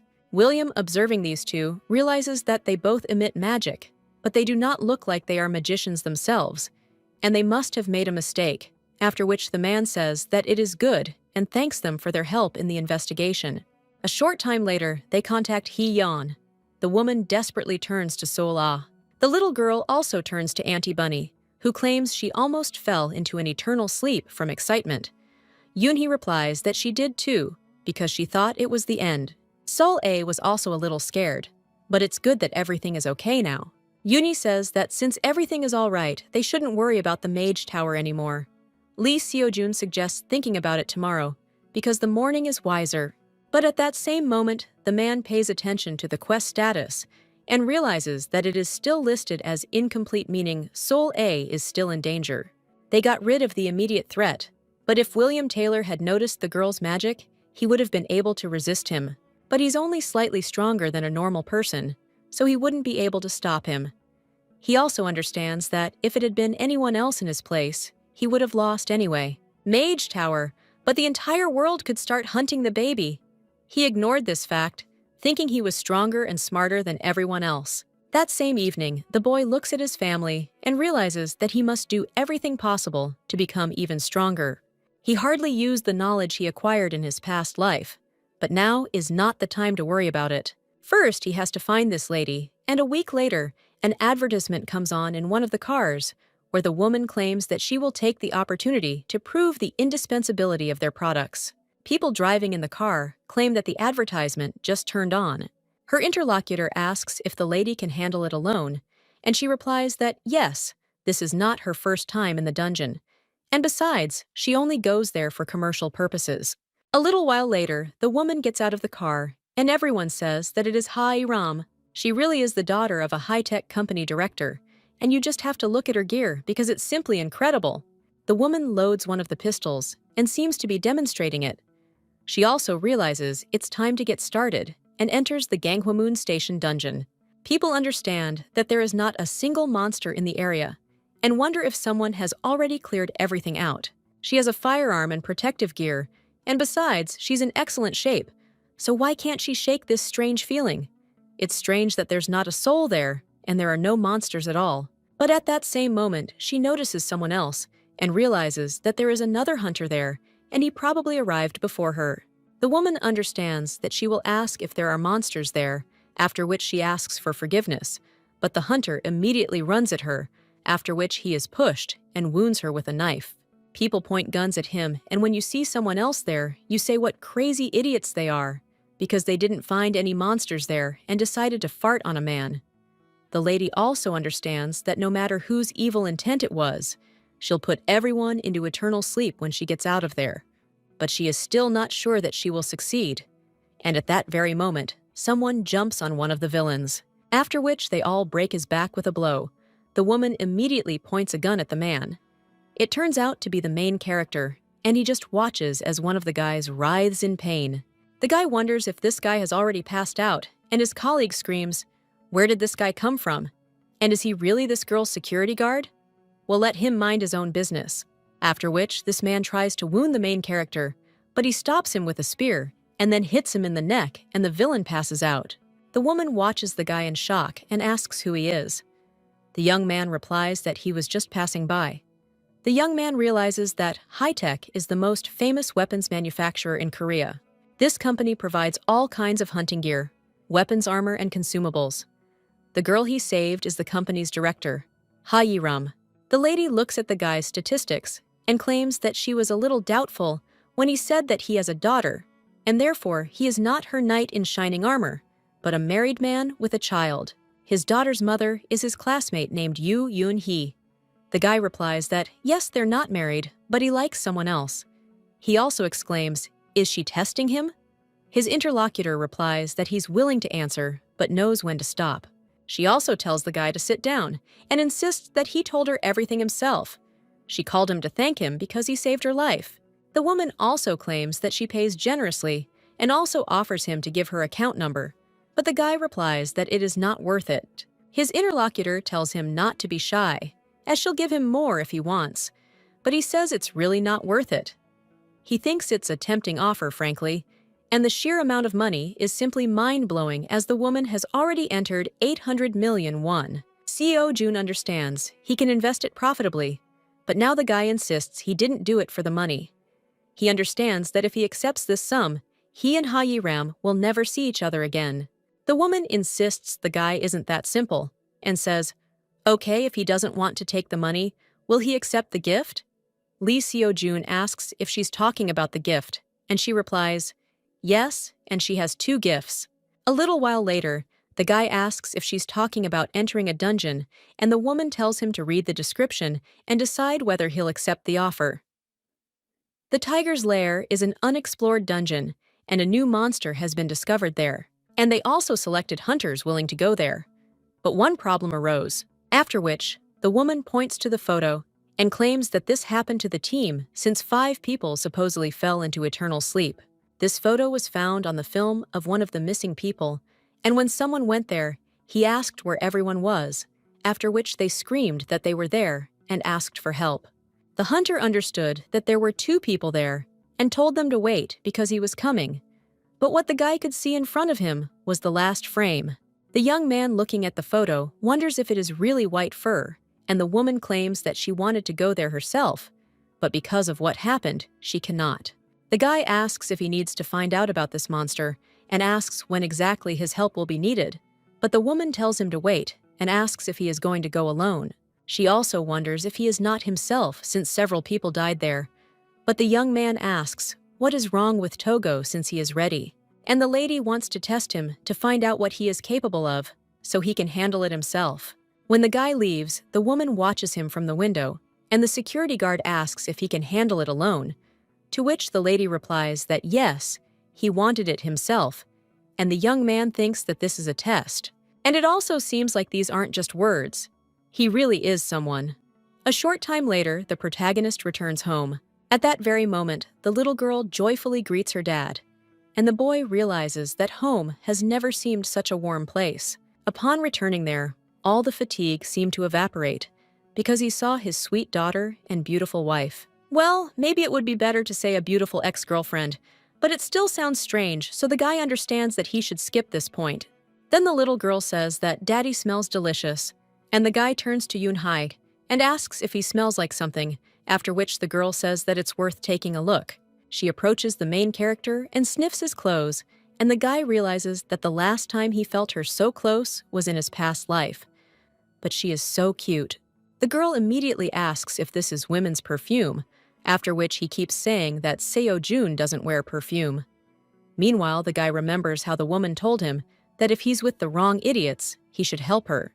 And when they went further, she said that she would beat the young man if he did anything wrong, to which he replied that he would not do it, because if he plunged into eternal sleep, he would have to leave his lovely daughter.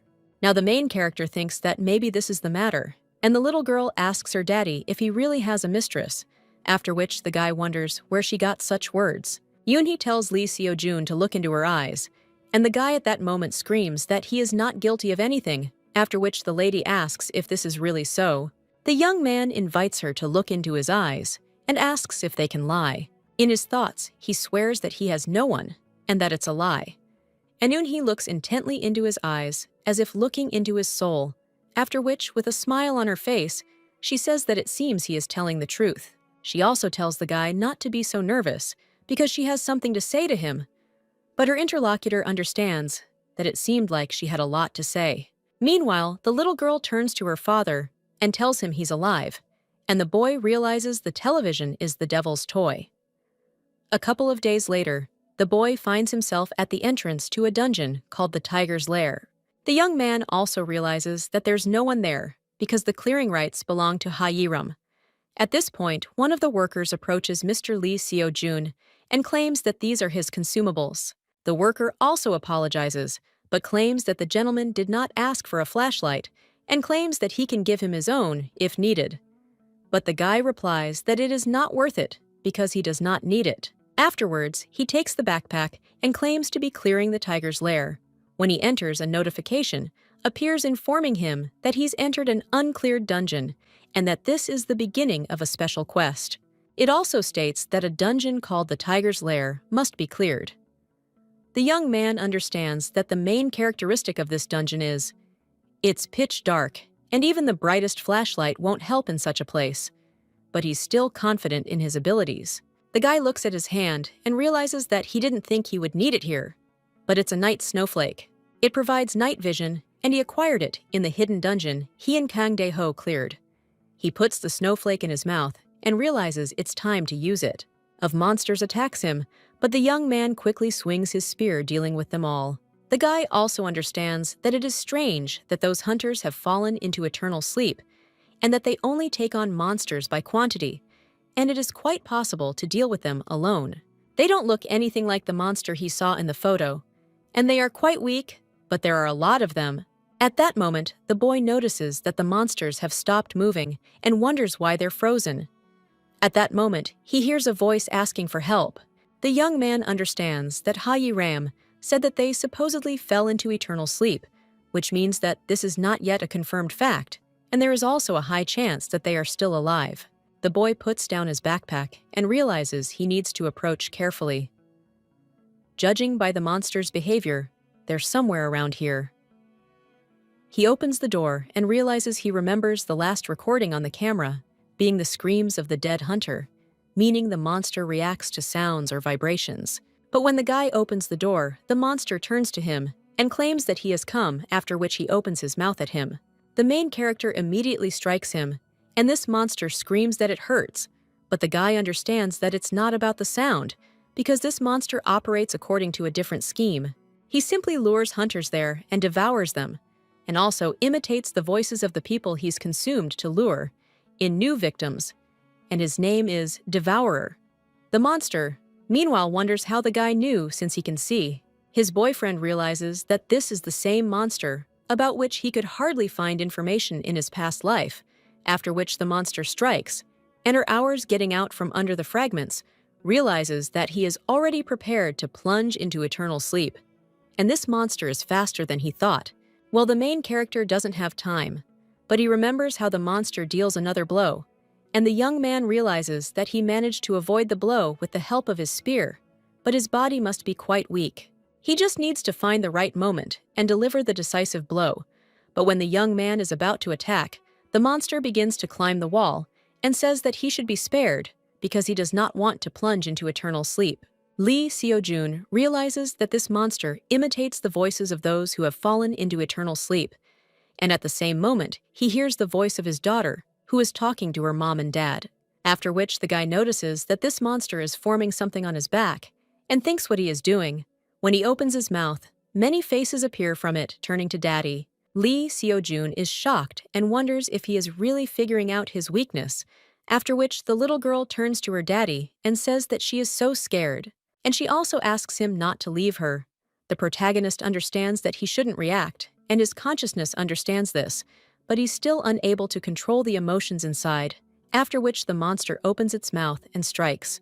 But when the main character remains unharmed, the face on the monster asks if Daddy is still alive, to which the guy replies that he prepared before coming there. A while back, a woman claimed her second gift was a suit, a limited edition piece of equipment not readily available. It not only increases mana, but also provides cold resistance. But the suit's main advantage lies elsewhere. If imbued with magic, it becomes resistant to any armor. Afterwards, the man begins crushing the monster's teeth, and then everyone impales him, claiming he's overstepped his bounds. When the monster is neutralized, the man realizes he held out until the very end. Therefore, it is necessary to finish him off before he opens his mouth again. But at that very moment, the monster again speaks in the voice of the protagonist's daughter and claims that he hates her dad. This illusion is also interested in why Dad did this to her, but she is so unhappy because he will never understand what it is like and will never be able to understand how much pain she experienced. The girl immediately claims that she despises and hates him, but at the same moment, the guy pierces this illusion and claims that she is not the real Soul A. Even if he deserves such words addressed to him, he wants to hear them from Soul herself, but they are from some pathetic copy, and he does not want to hurt his daughter anymore. At the same time, someone else claims that he understood everything, so let Lee Seo-jun never forget that feeling. When the young man looks up, he sees a woman. She tells Lee Seo-jun that he mustn't forget this feeling, and the young man, shocked, asks how she knows his name and who she is. His interlocutor replies that she cannot answer this question, after which she apologizes, and the guy asks why she is there, then to which the woman replies that she is there to change his prize. Lee Seo-jun wonders if this is really about the reward for the first cleanup, and she changed it, but she still doesn't understand how. At this time, the woman touches his hand and tells the guy to use this only in extreme cases because he cannot lose himself, after which she says goodbye to him and states that since she has found out his location, but before she could finish a message, arrived saying that he was the first to clear the dungeon called the Tiger's Lair, and that he had completed a special quest. Therefore, he will be given a reward for the first cleanup. A short time later, the boy returns home and sees his daughter with a smile on her face. But at that very moment, he remembers the illusion in the dungeon. The man looks at his daughter and wonders if Sol Ah was waiting for him before returning to the past, and if she must have been terrified to sit alone at night. The man doesn't want to admit it, but the mimic was right, because he can't understand what Sol Ah went through. So at least this time, he doesn't want to make her suffer again. And the man says that Dad is there, and then apologizes to his family for coming so late. At this point, Yoonho notices a ring on his pinky, and a short while later, the guy shows it to Ha Yi-ram. The woman wonders if this is really an ordinary ring, since it's not even an artifact, but a simple trinket, so she wonders how such a thing is even possible. Her interlocutor replies that he's also perplexed, and the woman says that if that's the case that puts her in a difficult position, Lee Seo-jun asks why. And the woman replies that the ring is for clearing the dungeon, which she tasked him with. The guy asks if items don't have a chance to drop, and she also paid him, but the woman says that he should consider it an advance, because for a job well done, he is entitled to a much larger reward. She also wonders if he really doesn't need anything, and the guy understands that anyone else in her place would not have insisted so much, and perhaps the woman truly believes that he deserves better. After which, the young man says that actually there is something Yoon-hee is at the training ground at this time, and when she fires another arrow, she realizes that Lee Seo-jun has been acting strange lately. He smells like women's perfume, and he wears a ring that she has never seen before. But it is so ridiculous to think about such a thing. There is nothing between them, and it is unknown whether Seo-jun proposed to her because he still has some feelings. Or maybe it's just for Soleil's sake. She can only guess what's in his heart, and the girl wonders why it bothers her so much. But at that very moment, someone approaches her from behind and asks what's bothering her. The girl screams in fright and claims he scared her. The lady also tells him not to sneak up like that again, after which the guy apologizes. The girl asks why he is there since he has a meeting scheduled today, to which he replies that he just returned from it and he has a gift for Yoon-hye. The girl claims that this is the same suit that he has too, which he replies that it is, and that it is the so-called universal one, so let her touch the fabric. Yoonho looks at the guy and thinks that she wonders when he managed to get himself in great shape, but he really pumped up his muscles. The guy asks if she can see, but if she pours mana into this fabric, it becomes as hard as metal armor. And the girl says it's incredible. Lee Seo-jun claims that the suit looks like it's made of advanced materials, but people wonder what kind of fool would give a girl armor, to which he replies that he did it in the hopes that it would protect her from injury. Yoon-hye smiles at the same moment and says that she knows, after which she thanks him. The young man understands that he is very glad that she liked it, and it's cool that she managed to get a second suit, although she had to take on a new task as payment. And then the young man says that he has something else for In-kyo. The boy understands that the small dungeon is best tackled in groups of 5 or 10. Trying to tackle it alone isn't the best idea, so they decide to form a team. The boy says that some of them are seeing each other for the first time, so he suggests they get to know each other first. One of the leaders claims that her name is Go Hee Young. She is 22 years old, and she uses a ball. Yoo Eun-hee also introduces herself and claims to be 27 years old and also shoots a bow. Another member of their squad is named Kang Dae-ho. He is 29 years old, and he fights hand-to-hand. Another lady claims that her name is Ha-yi-ram, and she also uses, but then the girl interrupts her speech and claims that she uses everything. The protagonist understands that he assembled this team himself, but still cannot be amazed by the absurdity of its composition. Although they all lack experience for now, in the future, they will be very famous, and the young man wonders whether he is even worthy of their company. At this time, the woman asks who will be the main one, and one of them claims that there is an ideal candidate among them, after which they all look at the main character. The shocked young man asks why they're all staring at him, and a little while later, they're already moving out to clear the small dungeon Hee-yeon. She claims she didn't even know the state Lee Seo-jun's brother saved Ha-yi-ram. The woman replies that he just happened to be passing by. Oni asks why he's always wandering around, to which he replies that he's saving lives, and wonders if that's a bad thing. Kang Dae-ho says his wife keeps him in a tight grip, which makes her a little embarrassed, but Lee Seo-jun says that's not true at all, after which they find themselves in a dungeon. A message immediately pops up, telling them to clear a dungeon called the Ancient Tomb of the Forgotten. Kang Dae-ho skillfully scatters enemies with his fists, but one is replaced by several, and the man asks if there aren't too many monsters to begin with. Lee Seo-jun states that he is leaving support to the rear and offers Hee-yeon to help him with something, after which the two of them cut down the monsters. When the guy puts one of them into eternal sleep, a notification suddenly comes that the king's ring has absorbed the soul of the monster, and the number of accumulated souls is the same. At that moment, someone turns to Lee Seo-jun and says there's another monster behind him, after which the boy says he sees it and realizes that now is not the time to deal with notifications. He immediately plunges the monsters into eternal sleep and also turns to Ha-yi-ram, offering to do at least something, but the woman replies that she cannot because the vanguard has mixed with the monsters. And the guy claims that this means he should have shot before, after which the woman apologizes and claims that the rifle appears to be semi-automatic. Lee Seo-jun thinks, what kind of Morocco is this? And there are too many enemies there.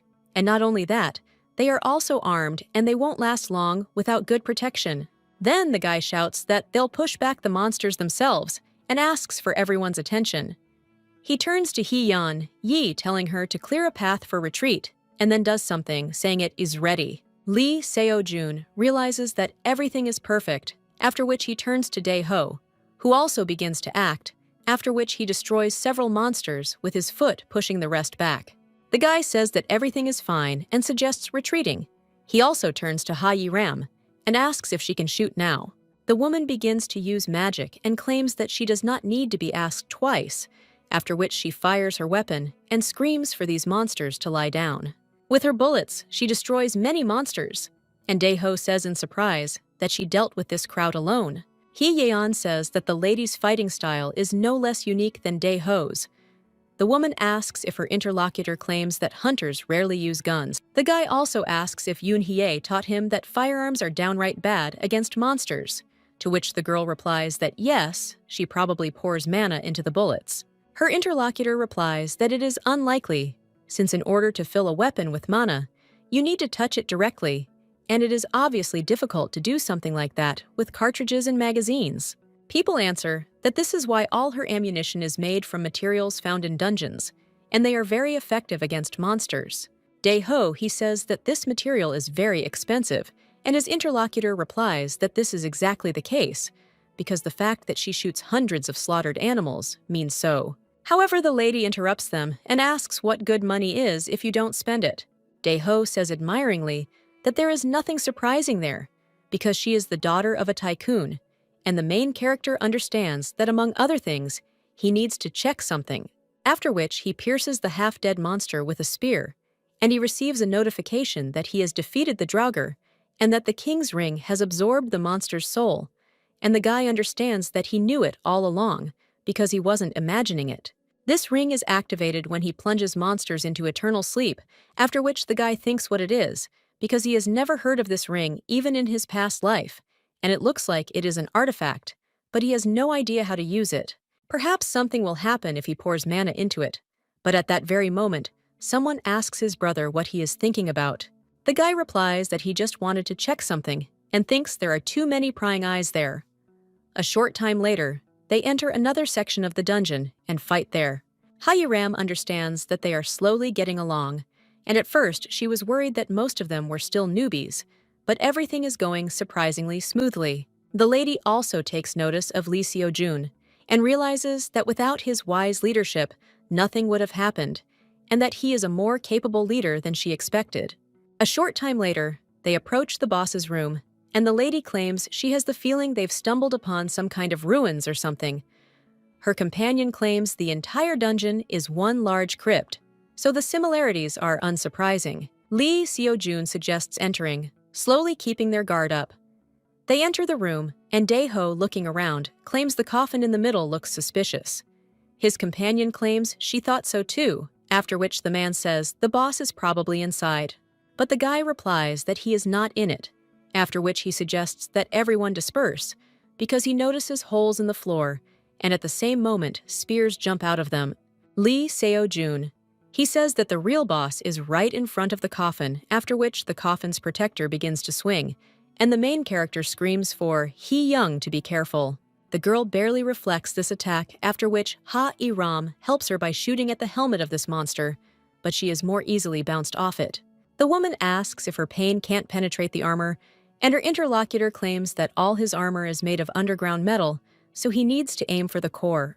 Yoon-hee also fires an arrow, and the guy realizes that the core is not in the neck, then it must be either in the head or in the heart, but when he is about to attack the monster, it intercepts his spear. Lee Seo-jun understands that this monster has a crazy reaction, and when he turns around, he realizes that he is not alone, because Hee-yeon is already jumping on the monster from behind, and then pierces him right in the heart, but the monster does not react to this in any way. The guy wonders if the cannonball is still there, and if he should add it somewhere else, his plan has failed.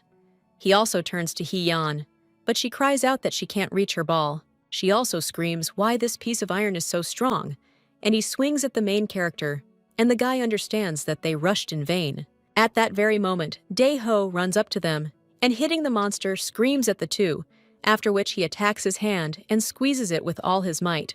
He also screams that he cannot hold out for so long, and Lee Seo-jun understands that even Dae-ho cannot push back this monster, and if the core is not in the neck or the heart, then only the head remains, and if so, he will release the spear, and also pour mana into the arrow and strike. But when the guy does this, he realizes that this core is too deep, and at the same moment, the monster grabs his hand and pulls him away. But at that very moment, the monster stops and looks at something, and the guy wonders what he is staring at, and whether the monster is really looking at the ring. But at that very moment, an arrow flies past the main character and pierces the monster almost completely, after which he loosens his grip and then falls completely. Someone from the squad asks if they have defeated this monster, to which the guy replies that it looks like it, and then they have to message that they have defeated the Guardian of the Forgottens.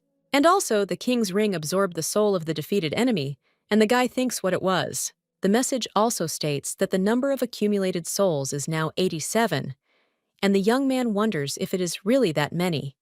But before entering the boss room, there were only 37, and it turns out that he was given as many as 50 souls for it. It turns out that the stronger the opponent, the more souls are given for him. And Hee-young says how strange this is, after which the guy asks what happened, and his interlocutor claims that if it was a boss, then they should have cleared the dungeon. But if that's true, where are the quest completion notifications? Lee Seo-jun realizes that if he thinks about it, nothing really happened. But that's odd, because he was sure the guard was the boss. At the same moment, the coffin begins to move, and the main character is shocked and wonders why the coffin opens, and then someone else climbs out of it. The young man understands that in his past life, he was always closed, but at the same moment, the monster that crawled out of the coffin asks why it is with the guy. Lee Seo-jun thinks his words are automatically translated into his native language. The other team members wonder what he said to her, And if it's actually speech, the guy wonders if he's the only one who understands him. At the same moment, the monster claims that it is too bright there, after which the light disappears throughout the dungeon. Lee Seo-jun understands that they still have little experience in unexpected situations, but at the same moment, Dae-ho notices something flying behind him and screams for his brother to be careful. At the same moment, the protagonist repels the attack of this monster and realizes that he is so strong, and his interlocutor offers to give him the ring because a mere mortal has no right to own it. The main character wonders if he is really talking about the ring again and if he really needs it, because he doesn't even understand what this thing is. Hae-ram at this time launches a light cannon, and when they turn around, they see another guard, and the woman in shock asks if there is really another one there. Lee Seo-jun tells them to deal with him themselves, and when the lady asks what about him, the guys claim that he will restrain the second one. This monster claims that the young man is acting rather self-confident, after which Lee Seo-jun pushes him away. He understands that this monster is head and shoulders above the guards, and he had to spend almost all his mana to push him back, so he won't be able to hold out for long. The monster strikes again and tells the boy to hand over the ring. The young man begins to wonder if perhaps the master will stop attacking if he agrees to give him the ring, but then he realizes there's no point in negotiating with the monsters. When he lands another blow, the boy realizes things are bad, because his defense is flawless and he can barely parry the attacks. One wrong move or one miscalculation and he's dead. But then the main character realizes that this is impossible, because if he falls into eternal sleep, then he will not be able to return home to Seoul-ah. And he has no desire to allow her future to repeat itself.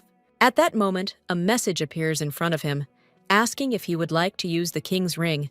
The guy wonders what it is, and whether this ring has worked, but he knew that in Lebanon, mana activates it, after which the young man screams that he wants to use it. The message says that he needs to choose a number of souls to absorb, and the guy realizes that he has no idea what this means, but this ring is his last hope. After which he cries out that he wants to use all the souls from the message. It is indicated that he used the king's ring, and the number of souls absorbed is 87. So he receives a temporary boost to his strength and a temporary boost to his mana reserves. The young man then rushes forward with his spear, and the monsters barely manage to dodge it.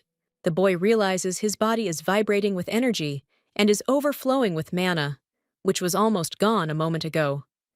The notification said the bow is temporary, so he needs to hurry. If he doesn't put the monsters into eternal sleep before the effect wears off, then even teamwork won't save them, which means he'll deal with it sooner.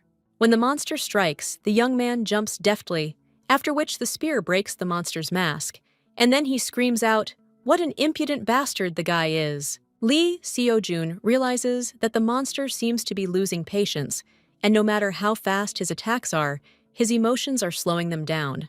At this point, the monster screams that the guy gave him this ring, and the young man realizes that emotions make him predictable, after which he dodges the attack and hits the monster's hand. When he bends, the young man begins to see where his core is, and understands that this is his heart, after which he pierces his skin but stumbles upon a barrier made of mana, and understands that in this case, he will also rely on it. And then he still pierces the core of this monster. The rest of the team at this time deal with the guard, and they receive a notification that they were the first to clear the dungeon called the Ancient Tomb of the Forgottens. Lee Seo-jun sees a notification that his strength is returning to normal, and his mana reserves are also returning to normal. The king's ring has absorbed the soul of the defeated monster, and the number of accumulated souls is now 100. After which, a notification also arrives that the king's ring has absorbed a piece of his humanity. A little while later, the guy is already sitting in his room and looking at the ring, thinking what it means that humanity has been absorbed in the form of nothing much has changed, and he does not understand what is meant by humanity at all. Meanwhile, the little girl tells a story about how her grandfather came out and said he wouldn't give his granddaughter to them.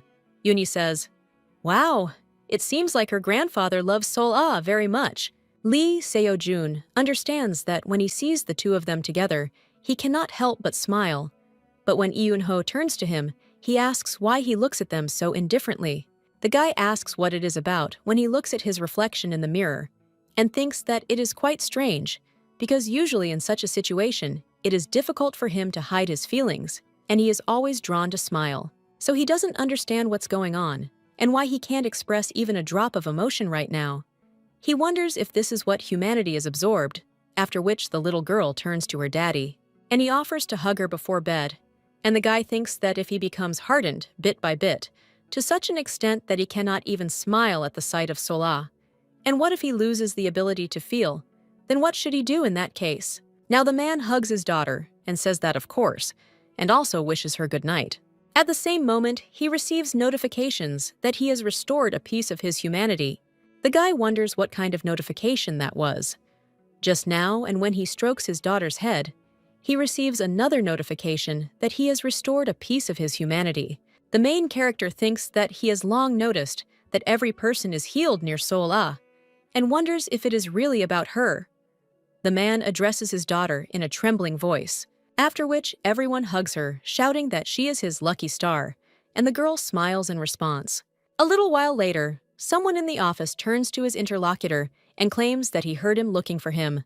The other man replies that it's true, and without further ado has a couple of questions for Mr. Son Soo-hyun. The man asks if there are any questions for him about his interlocutor, who replies that he recently visited a guild called the Goryeo Sword House, and wonders if that's true. The guy replies that everything is correct, but his interlocutor asks if anything unusual happened during his visit. The young man thinks that he would prefer to forget about the events, the details of which he will try to extract from him, after which he asserts that unfortunately, no. He also asks if he can find out the purpose of his inquiry. His interlocutor notes that 2 days after his visit to the Goryeo Sword House, a massive mana surge occurred near that place. The guys answer that this is a common occurrence preceding the appearance of the field boss, and asks if this is not so. But his interlocutor replies that the volume of mana released is too great to connect these two events. Asks again what happened that day, after which his interlocutor offers to let him think about it, since he went there to discuss the reward for the cleanup with Go Hee-yeon. But he remembers that there were 2 hunters there, and the magician asks if he means Mr. Lee and Miss Yu, to which he replies that yes, and he tried to discuss the issue he came with Lee. So-chun, but unfortunately they did not come to an agreement, and he was forced to leave. William says it's clear, but his interlocutor insists he's afraid and has nothing more to tell him. However, at the same time, he claims there's another completely unimportant detail.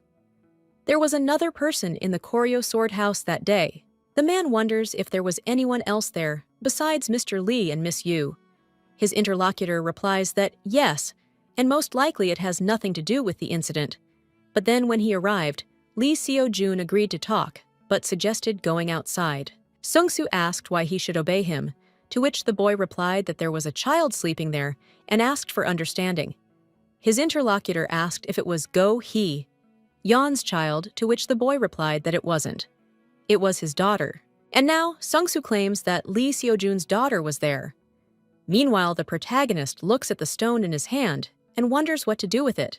This stone significantly increases the physical abilities of the person who swallows it, but in exchange it erases a year of their life from their memory. The boy realizes he's the only one so lucky with the reward for clearing the tomb, but he knows it's definitely not for him to eat. Otherwise, he'll completely forget he's back in time. At that moment, someone else approaches the protagonist and asks what he's so lost in thought about. It turns out it's Eun-hee, and the girl apologizes and asks if she distracted him. Her interlocutor replies that no, and that all sorts of nonsense is just running through his head, after which he suggests it's better to say if she really wanted to talk to him about something. The lady then becomes a little embarrassed and asks if he wants to go somewhere to unwind, and her interlocutor asks if it's really out of the blue, to which the girl asks what's wrong with that, since they've both been working a lot lately, and sometimes they can relax. But her interlocutor claims that they have so many things to do, after which the girl asks him to think, and asks if it seems to him that Sol A has been acting strangely lately. Lee Seo-jun claims that she often calls and clings to them when they return home, and in general, she is a little spoiled. Understands something, and his interlocutor claims that the girl is only 5 years old, and you can't tell because she acts very maturely, but she feels that she is very lonely. Lee Seo-jun claims that this is also possible, and understands that he did everything for the well-being of his daughter, but never tried to see the world through her eyes. His parenting skills are far inferior to Yoon-hye's maternal instincts, after which the guy says, okay, and suggests that they go somewhere together. But the next day, it's raining outside. Lee Seo-jun claims the weather forecast said it would be sunny today, and it looks like entertainment is postponed. The little girl wonders if they're really going to go out and have fun, and her mother says they should have, but the weather outside is bad. The girl asks if the rain is keeping them from having fun, and the main character realizes that if they think about it, they don't have to be outside to have a good time, because they could go to a museum or a shopping center. At this time, the little girl goes to the window and screams for the rain to stop, after which they use their powers. At this time, William is interrogating other people, and one of them claims that he is not sure, but it seems like there was a loud bang, and then the building suddenly collapsed, and its ruins were already demolished, but then there was a big commotion. The man asks if the cause of the explosion has been determined, and his interlocutor replies that he doesn't know for sure and feels very sorry for the people who lived in that house, because a young single mother was listed there. The man realizes he's hit another dead end in his investigation, and his first suspects were Lee Seo-jun and Yoo Eun-hee. However, their mana levels are normal, and the same goes for Go Hee-yeon and son, So-hyun. But then he doesn't understand who the culprit is, and whether it could be Mr. Lee's daughter.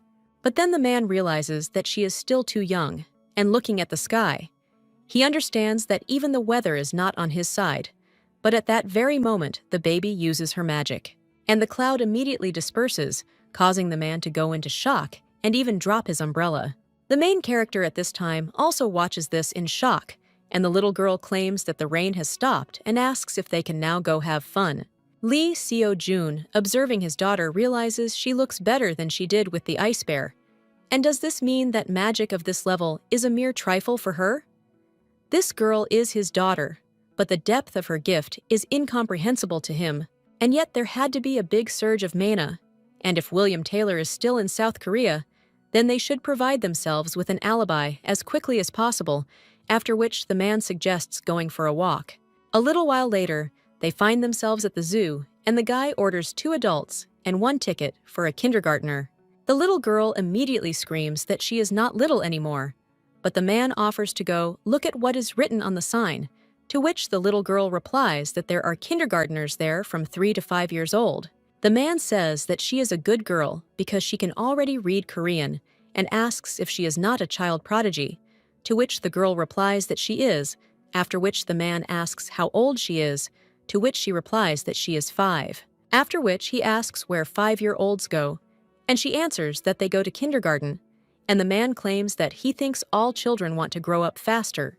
He also suggests that the little girl stand next to her mother because her father wants to take a picture of them, and then he screams so that they come closer, and also tells the beauty to smile and also say cheese. Yoon-hee asks if Lee Seo-jun has always been into photography, and her interlocutor replies that today is such a beautiful day that he would like to take photos as a keepsake, and he wants to capture the moment. His interlocutor replies that since that's the case, let these 2 also stand and take a photo of them, after which the 2 smile, and the guy asks if they left. Well, after which Yoon-hee shows them a photo and asks why. So June is acting like a little boy. She also asks where Sol-A got the horn on her head, after which the man smiles, and the little girl, almost crying, asks her mother if a horn really grew on her head. The woman replies that no, and that it's just daddy making a joke, after which the little girl turns to him irritably and becomes offended. She also asks why he's acting like a little girl, and the man asks her what she's talking about. Unnie watching, this cannot hold back her laughter, and the little girl claims that for the first time she forgives him, after which her mother claims that Sul-ah is so kind, and the girl asks if this is true. Lee Seo-jun, he claims everyone has turned against him, and Yoon-hee says he deserves it, and there's no point in making fun of the child. At that moment, the little girl turns to her mother and asks for her phone as she wants to take a photo too, after which the girl tells them to get closer, and for mommy to smile. Yoon-hee asks with a smile if she's imitating Seo-jun, and he says it's so cute. The girl also tells the 2 to move closer to each other, and the guy at the same moment approaches Yoon-hee, and the little girl screams that "It's okay, and let them stand like that." The woman asks if he's too close, and the guy asks if that's true, after which he replies that he probably isn't. They look at the photo. To Yoon-hae notices a rock on her head and asks where it came from, to which the guy replies that she should never let her guard down. A little while later, they head off to see the other animals, and the girl notices pink chicks, which her mother claims are flamingos. They then approach the giraffes, and the woman asks if the girl knows what the animals are called to, which she replies, giraffes. Afterwards, they head to the games, and then to the elephant. The little girl claims the gray elephant has a nose like a trumpet, and Lee Seo-jun realizes they seem to be having fun and can't even believe the day has come when they can enjoy a walk together. In the past, he couldn't even dream of something like this, and this is practically a family vacation. Meanwhile, Yoon-hee asks passersby if they could take a picture of her. Lee Seo-jun asks if they're doing it again, since they've already taken a ton of photos. But the woman replies that they don't have one together yet, and asks if he thinks he needs at least one together.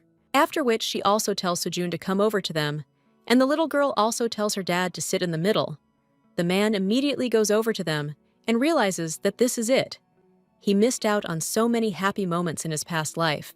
After which they take a photo. A little while later, they're already heading home, and Lee Seo-jun is carrying his daughter on his shoulders, while the woman claims she slept the entire way home. The protagonist says she's tired from the long walk, but she has him. A professional baby carrier, Yoon-hee, says he wishes he treated her the same way he treats the baby, after which the man claims he has no excuse and apologizes. His interlocutor asks why he suddenly became so serious, since she was only joking. Lee Seo-jun insists that nothing should be taken for granted. But when the elevator door opens, Yoon-hee worried turns to Lee Seo-jun. The protagonist asks what happened, but when he sees who's standing at their door, he's shocked.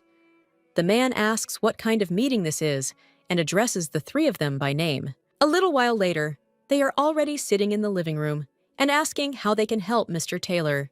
The man says that he came to talk about a recent incident as an extremely sharp change in weather has been recorded in this region. It was raining, but suddenly the clouds parted and the sun shone. The man understands that mana can be hidden a mere trifle for a first-class mage capable of easily bending it to his will. If the girl really is involved, that explains everything. She managed to hide the mana from him only because he checked it by eye. However, if he touches her, the truth will inevitably come to the surface, so he will not miss the opportunity to touch this child and find out for sure. The man claims that today's incident and the previous one have two common circumstances. Firstly, there was a large mana release, and secondly, Mr. Lee and Miss Yu were at the epicenter of events, after which the man asks what they think about this. The guy realizes he needs to express his emotions and claims that, frankly, he thinks the rifts are to blame. The boss of the rocky area appeared prematurely ignoring the respawn schedule, and a rift suddenly appeared nearby, so he's hesitant. These two events occurred independently. He also wonders if the strange occurrences he's investigating could be related to the anomalies and their origins. The man replies that the rift appeared quite a while ago, and it would be strange, and it only became apparent 2 months later. To which the guy replies that, "I know, and he's probably wrong." William looks at Lee Seo-jun and realizes there's no hint of tension on his face. His eyes aren't darting, and his voice isn't shaking, so maybe he's not really involved, or maybe it's a clever bluff. After which, the man offers to talk about the House of the Sword Koryo, but his interlocutor replies that they have already discussed this topic, but William says that at that time, they hid something from him, because it turns out that there was a child with them then.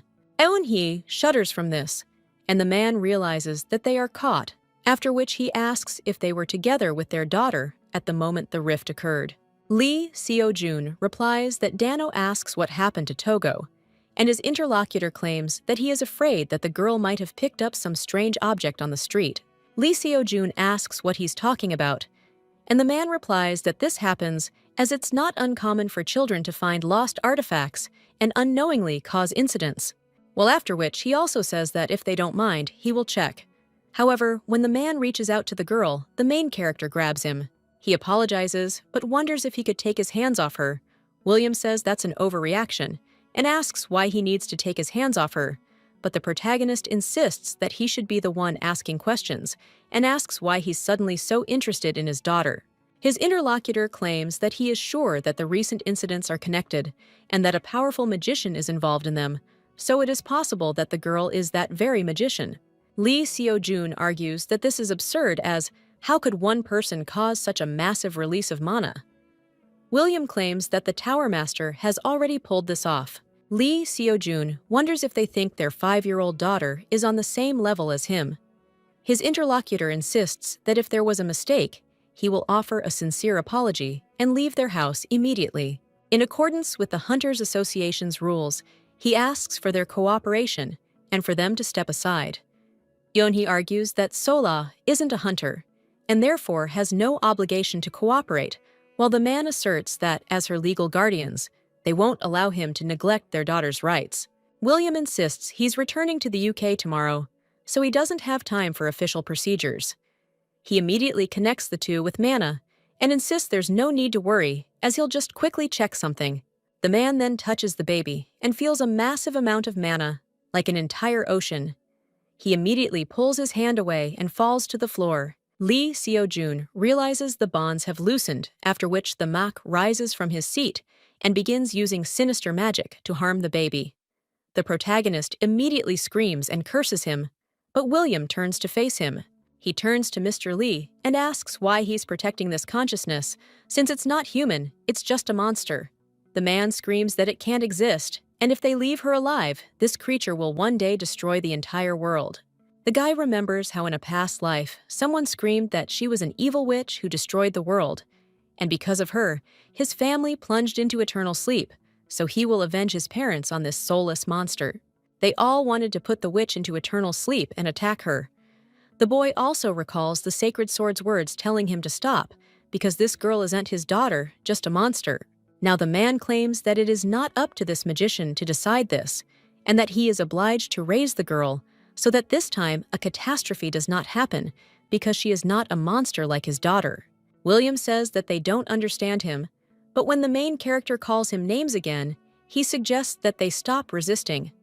Otherwise, he will plunge their daughter into eternal sleep and let them not raise their voices, because this creature will plunge into eternal sleep if it wakes up. Lee Seo-jun replies that it's okay, and he gives in, but let him not touch Soleil, after which William asks if the guy could hand him the phone that is behind his back.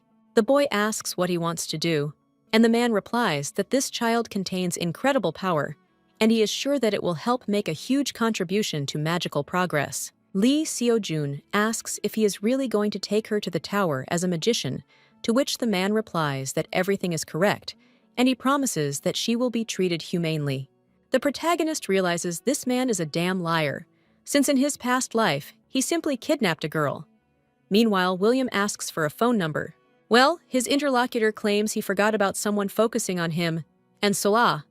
When the man asks what he's talking about, the protagonist says it's time William asks what he's talking about, and Lee Seo-jun claims that he is not talking to him, after which Yeonhee strikes him with a frying pan using magic. Before William can recover, Lee Seo-jun screams for Yeonhee to grab Sol-ah and run.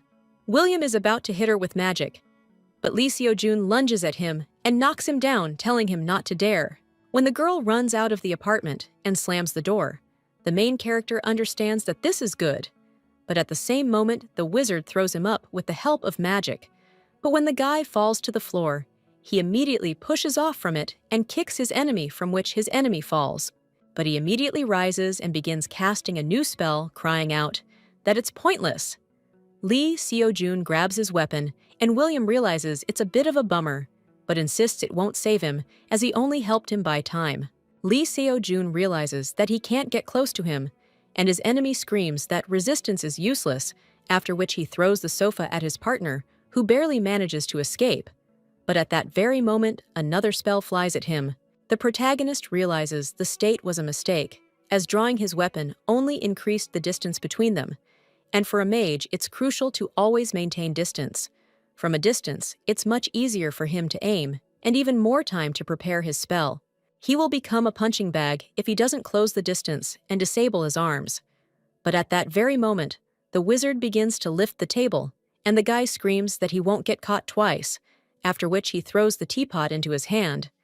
And when the men's magic dissipates, the main character understands that it's all over. But when he is about to see this guy off, he only claims that there was only one step left to victory. The spear stops a few centimeters from the wizard, and the boy realizes he's chained. William says he never thought someone like Lee Seo-jun would make the same mistake twice, but he's forced to admit Mr. Lee is an extraordinary fighter, and it seems that it is not safe for him to leave him alive, after which the man begins to strangle the guy, and he realizes that he cannot breathe, and without a weapon, he is helpless. If Kang Dae-ho were in his place, he would have been able to defeat this magician with his bare hands, and he was there and he had such power. But then the guy realizes that he does have it, and more accurately, a way to get it. After which, a message pops up for him, saying that he needs to choose the number of souls to absorb, and the guy understands that the side effect makes him uneasy. But now he claims that he wants to use all the souls, after which a temporary increase in all statistics occurs. The young man immediately frees himself from the shackles, but the wizard, shocked, asks how he did it. The man immediately tries to cast a new spell, but the protagonist doesn't give him time, raising his fist and screaming, "Did he really think he'd give in so easily?" After which, the wizard flies into the wall and then falls completely, and the main character thinks what to do with him now. William has a nightmare about being drowned in the ocean, which he saw when he tested the girl's strength, after which he screams out calling for someone to help, and a little while later, he comes to his senses. Lee Seo-jun. He asks how he is, and wonders if Mr. Evil British has recovered. The man asks where he is and who this guy is. The protagonist wonders if he doesn't remember him, to which the man replies, "No," and his head is pounding. Lee Seo-jun realizes the stone worked perfectly and wonders if he should refresh his memory. 10 hours ago, the young man wondered what to do with this man, and he received a message about it, that his strength is returning to normal, and his mana reserves are also returning to normal, and the king's ring has absorbed a piece of his humanity. The guy realizes he's knocked out the mage, but he already knows about Sola's power and isn't in the mood for negotiations. As soon as word of her reaches, the mage tower, serious people will knock on their door, and then he'll be gone. He'll also lose his daughter again. After which, the guy took out his spear and thought that maybe it was worth just plunging this man into eternal sleep because he was trying to harm his daughter, and if he dealt with him now, and also threw the body somewhere, no one will recognize the dungeon. But then the guy realized that this couldn't be done again. Since when had he become capable of entering into an eternal sleep unarmed? And besides, if such a famous person disappeared, a full-scale investigation would definitely begin, and they would quickly find him. The guy also thought that if he could turn back time, he wouldn't have let everything go so wrong. But at that moment, a brilliant idea occurred to him. Even though it's impossible to turn back the clock, he has an artifact that can erase existing memories, and he can make William Taylor forget everything. The man asks if it means he came to Korea to investigate the rifts and bought an artifact with unknown train characters from Mr. Lee, to which the man replies that it's all true. His interlocutor asks if he went berserk after ingesting it, to which he again replies that it's true. William asks if he had to disarm it, to which the guy replies that's exactly how it happened, and asks if he remembers anything about it, to which he replies that there is none and absolutely nothing. After which the protagonist apologizes. His interlocutor asks what's wrong, to which he replies that it's because of it that he has amnesia. His interlocutor claims there's no need to worry about it, since he tried to persuade him not to take the drug. Using the artifact, despite warnings, was his decision. And it's not his fault. He also needs to apologize. He'll pay for Alexeyev and compensate for the damages, after which he apologizes again. Well, when the man wants to leave, the main character tells him to wait and claims that he thought that, as far as he knows, he received a request from the Hunters Association. He asks if that's really the case, after which the guy replies that yes, and hands over their contact information, and also suggests trying to contact them, because he's sure that they'll help him. And as a bonus, he gives him a snack. The wizard then asks Mr. Lee why he's helping him, since it makes no sense. So his interlocutor asks what he's talking about. After all, how could you not lend a helping hand to someone in need? Then he offers to go with her, because he'll help him catch a taxi, and as the man eats a tasty treat, She wonders if this is truly what Korean kindness is all about. When he finally leaves in a taxi, the protagonist can breathe a sigh of relief. He realizes it's finally over, and thank goodness he didn't throw away the amnesia stone. The quest is now called Absorbing Part of Sol A's Memories. A short time later, the little girl opens her eyes and wonders where she is.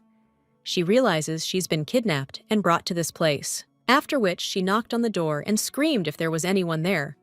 But at that very moment, two men opened the door, and one of them claimed that the girl had woken up earlier than they expected.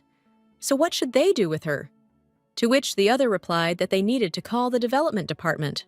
The little girl wondered if this was English, and they thought she didn't understand them, after which the lady began to wonder who these people were and why they brought her there. One of them claimed he couldn't even believe that such a young woman possessed such power, and that her might was capable of eclipsing the Archmage himself.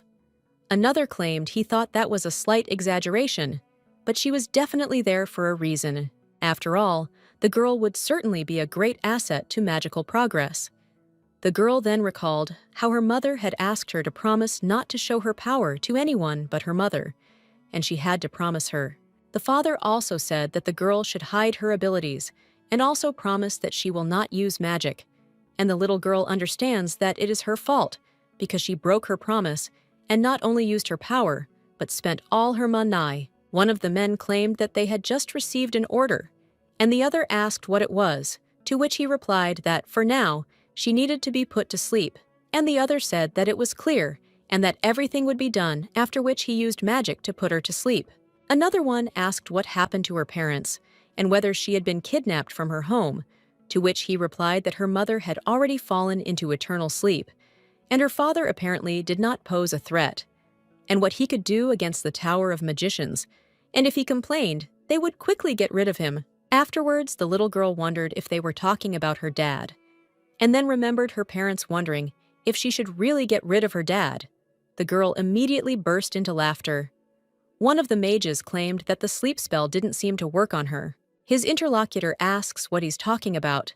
His strength should have lasted a week, but at that moment, the little girl began to use her magic, after which the two flew away, and the girl ordered one of them to answer where she was. The man asked how she understood their conversation, but at that very moment, someone else screamed at her to stop and go to sleep. The girl turned to the man who was still cutting through and asking why it wasn't working. Someone else screamed that she was a difficult child and therefore needed to be neutralized, after which this person started arguing and claimed that in that case, he would use something else. The man sent a fireball at the little girl, but when another said that it was too much, the girl only froze the fireball and then dodged it, and also claimed that she would ask again where she was, and if she did not receive an answer, she would blow up the entire building. One of them, looking at the girl, realized she wasn't bluffing and claimed they were in the Mage's Tower in Britain. Sol A asked if they were really in Britain now, to which her interlocutor replied that they were. The girl then asked why they brought her there and why they wanted to get rid of her father. After this, Mac looked away from the girl and began to use her magic to put pressure on him. But at that moment, someone else entered the room and asked what was going on there. The two immediately turned to the chief, who with a smile on his face said that the young lady had already woken up. He also said that there was no need to be afraid of him, as they would not harm her, and that the girl should tell him what she wanted. He also claimed that the lady could speak Korean and he would understand her. She replied that she wanted to go back to her dad, and the man asked if she wanted to return to Korea, and also claimed that he understood and would contact him right away. The man immediately called the Hunters Association and asked if they could connect him to a man named Lee Seo-jun. He then handed the phone to the girl and told her to talk to her daddy. The girl, with the help of her mana, took the phone from his hands, but when she was about to say something to her father, she looked at the phone where a spell was cast, and the phone exploded. The girl couldn't withstand the strain and fell unconscious. William said that thank God she was just a naive child, as he thought the girl posed a threat and needed to be periodically cast a powerful sleep spell on her. One of the men then apologized, but asked if it wasn't dangerous to give to a developing child's body, to which his interlocutor noted that they would be in danger if this creature woke up, after which they said that it was understandable. After this, the little girl thought about her father and wondered where he was since she was waiting for him. A short time later, the man absorbs part of Sol-A's memories, and the future is successfully altered, followed by acceleration. A little while later, the guy is walking down the street and realizes that it seems like he was shown Sol-A's memories from her life before he returned to the past. But what worries him most is that he didn't just look at them, but swallowed them.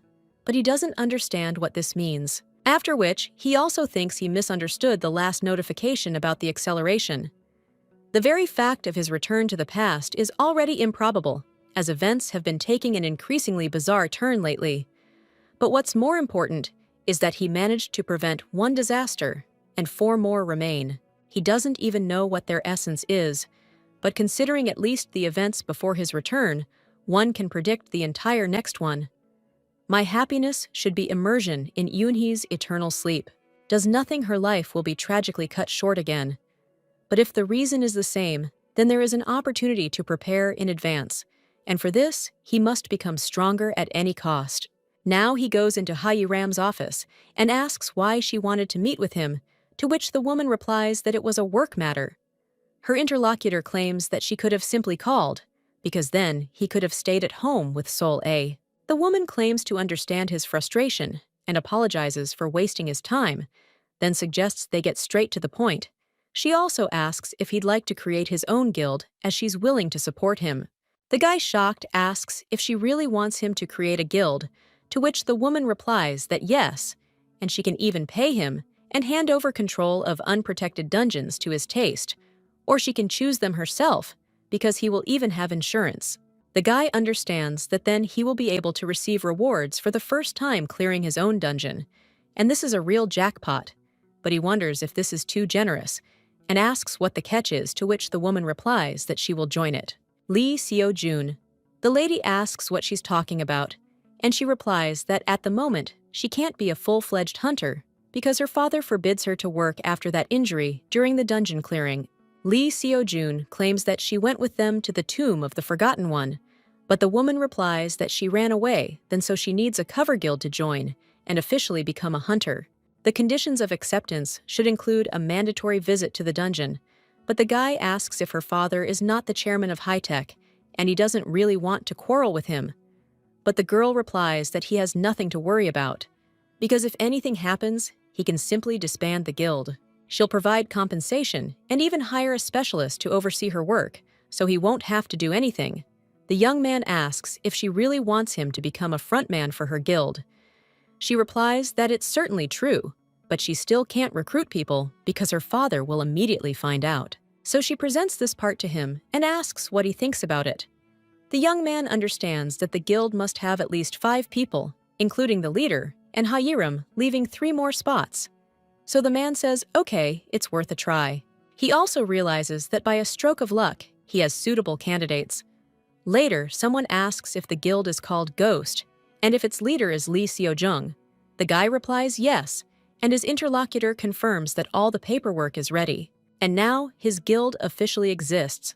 When the young man goes out into the street, he realizes that it was more important than he expected, and he had to spend some money time.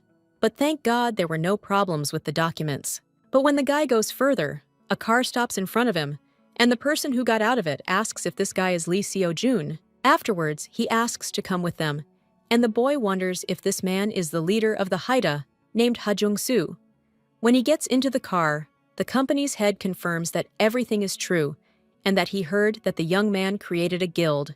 The young man understands that everything turned out as he expected, after which the guy asserts that everything is correct, and his interlocutor asks if he denies this, to which he replies that there will be no point, because it seems he already knows about everything. Then, the man tells the guy to remove his daughter's name from the list of guild members. But the young man replies that he doesn't think it's possible to, which his interlocutor replies that this request is not easy, because he has a better offer than Yi-Ram. The high-tech company itself will sponsor his guild, and the man asks him what he thinks about it. The man asks if they will sponsor him, and the man replies that they will. Frankly, he's fond of the guy, because after all, he's the one who saved his daughter. The young man understands that he cannot believe his ears, and although Ha-Yi-Ram is the gifted daughter of an oligarch, she can never compare with the entire company, and especially with their caviar, because he is sure that they will provide him with conditions 100 times better.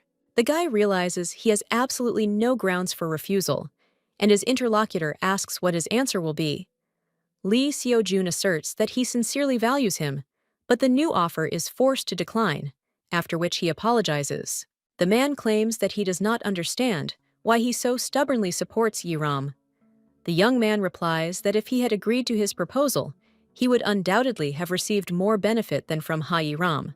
But that is all. Lee Seo-jun understands that for the chairman, he is nothing more than a potential way to control Yi-ram, and he does not need anything more from him, after which the guy says that on the other hand, by accepting Yi-ram's offer, he will be able to extract much more benefit from this alliance. He knows that his refusal seems stupid, but at least he has a chance to gain Yi-ram's trust. In the long run, this is much more beneficial for him.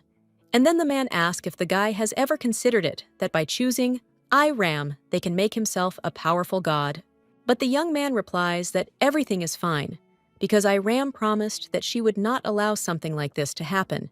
And the man says that a similar guy trusts her very much, to which he replies that yes, and he is sure that a lady always keeps her word. Lee Seo-jun. He thinks that knowing success is impossible, she won't even take on the task, and if a girl promises something, she'll keep her word no matter the cost. When he first met this girl, she was exactly like that, after which the man's voice begins to laugh and claims that now he understands why she likes the guy so much, and that he will allow her to be listed in his gel because overprotection will only slow down her development. But the man also says he'll only allow it under one condition. A short time later, the guy is already near Yi-ram, and the girl voices this condition. If he's going to create a guild, it has to be for real. Lee Seo-jun says that she is lucky because she can be a hunter as long as she is a member of the guild, to which the girl replied that this is so, but asked if this would not be a problem for him and the other members of the guild, since they did not initially expect the guild to be real. The protagonist tells the girl not to worry as everything suits him, but she replies that he's always busy. The young man replies that for her and their new guild, he's willing to devote a little time, and that he'll definitely convince the others, so they agree in advance. The woman asks what's wrong with him and why he's suddenly become so helpful. He replies that he wants to contact someone and asks if she can help him with it, to which the woman replies that she knew it wasn't that simple. Meanwhile, in Athens, Greece, a fissure appears, and monsters emerge from it. The knights immediately shout to their colleagues to hold their ground and protect the civilians. One of the kids turns to his mother and tells her to watch out, because these are knights from the order, and there are probably a lot of monsters there. But the woman tells the kid not to leave her. However, the boy does not listen to his mother and runs up to the monster, saying that she is real, after which she turns her attention to the boy and attacks him, which shocks the young man. But at that very moment, someone jumps up from their seat and deftly cuts down the monster, leaving the boy barely injured. Someone asks if the other saw it, because she killed all the gargoyles in an instant, and it's her accuracy that makes her the best. Someone else claims it's the pride of Athens. But at that very moment, one of the knights says a rift has appeared nearby, so he's asking everyone to leave the area. The mother turns to her son and asks if he's okay, as she was so scared. But the boy replies that he's fine, and he wasn't the least bit afraid, because the greatest swordswoman named Sophia Lambidu protected him. When the woman removes her helmet, everyone immediately cries out with praise and admiration. One of the woman's allies asks if the lady is injured, and she replies that she's perfectly fine, only her armor is a bit heavy. The man then says he received a call from South Korea, and the woman asks if he's talking about the swordsman saint, to which he replies that no, they were called from a high-tech company. Lee Seo-jun, looking at the call on his phone, wonders if he's gone too far, but pressing the accept button, he realizes it's too late to back out, so he addresses the person on the phone. The woman asks if this guy's name is Lee Seo-jun, after which she introduces herself, and also asks if he wanted to talk to her, to which the guy replies that everything is correct, and Sophia asks if he is calling about joining their guild, to which the guy replies that he will not answer. He already has a guild. He also calls them about the dungeon that they are hiding from everyone, to which the woman replies that she does not quite understand what he is talking about, and the young man replies that he is talking about the dungeon in the Acropolis of Athens. His interlocutor claims she's never heard of such a dungeon, after which the young man asks if it's a learning tower. The young man realizes Sophia has no choice but to accept his offer, after which the woman says that's wonderful, and she's forced to agree, after which she suggests they discuss everything in private. A short while later, the guy is holding tickets and claims he's flying to Greece and asks who wants to go with him. Ha! Yiram screams in shock at what he's doing. The girl also offers to explain everything properly and why Sophia invited them to Greece. The guy asks if they know everything about Sophia Lamdow and her guild, the Knights Order, to which they reply, of course. Some of them claim that Sun Soo-hyun created the knights inspired by her example, and the main character wonders if they are serious, and now it is clear why the name is so similar. The guy also claims that the Sophia Guild cannot boast of scale, but it has enough influence to be on close terms with the Greek government. This raises the question of why this guild has so many exceptional hunters. Hee-yun asks, what's so strange about this, since powerful hunters prefer to work with influential guilds? Lee Seo-jun replies that the lady does not understand, because hunters begin to develop at an incredible speed after joining the knightly order, and they do not train until they go gray like the guys from the Koryo Sword House. Someone else asks if it's possible that they drink elixirs by the leader, and the main character replies that hunters can't become stronger, just thanks to elixirs, and the girl asks what the matter is. Then the young man replies that the whole thing is about an open dungeon, and the knightly order is hiding a dungeon in Athens in which one interesting feature is hidden.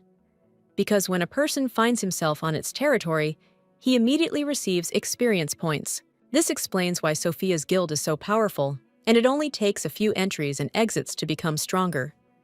This is precisely what Sophia Lambedeau noticed. Ha! Iram asks if he's really saying they'll become stronger if they enter this dungeon, to which the boys reply, that's right. It's like the time room from that anime. The girl claims it's madness and can't believe he managed to obtain such information.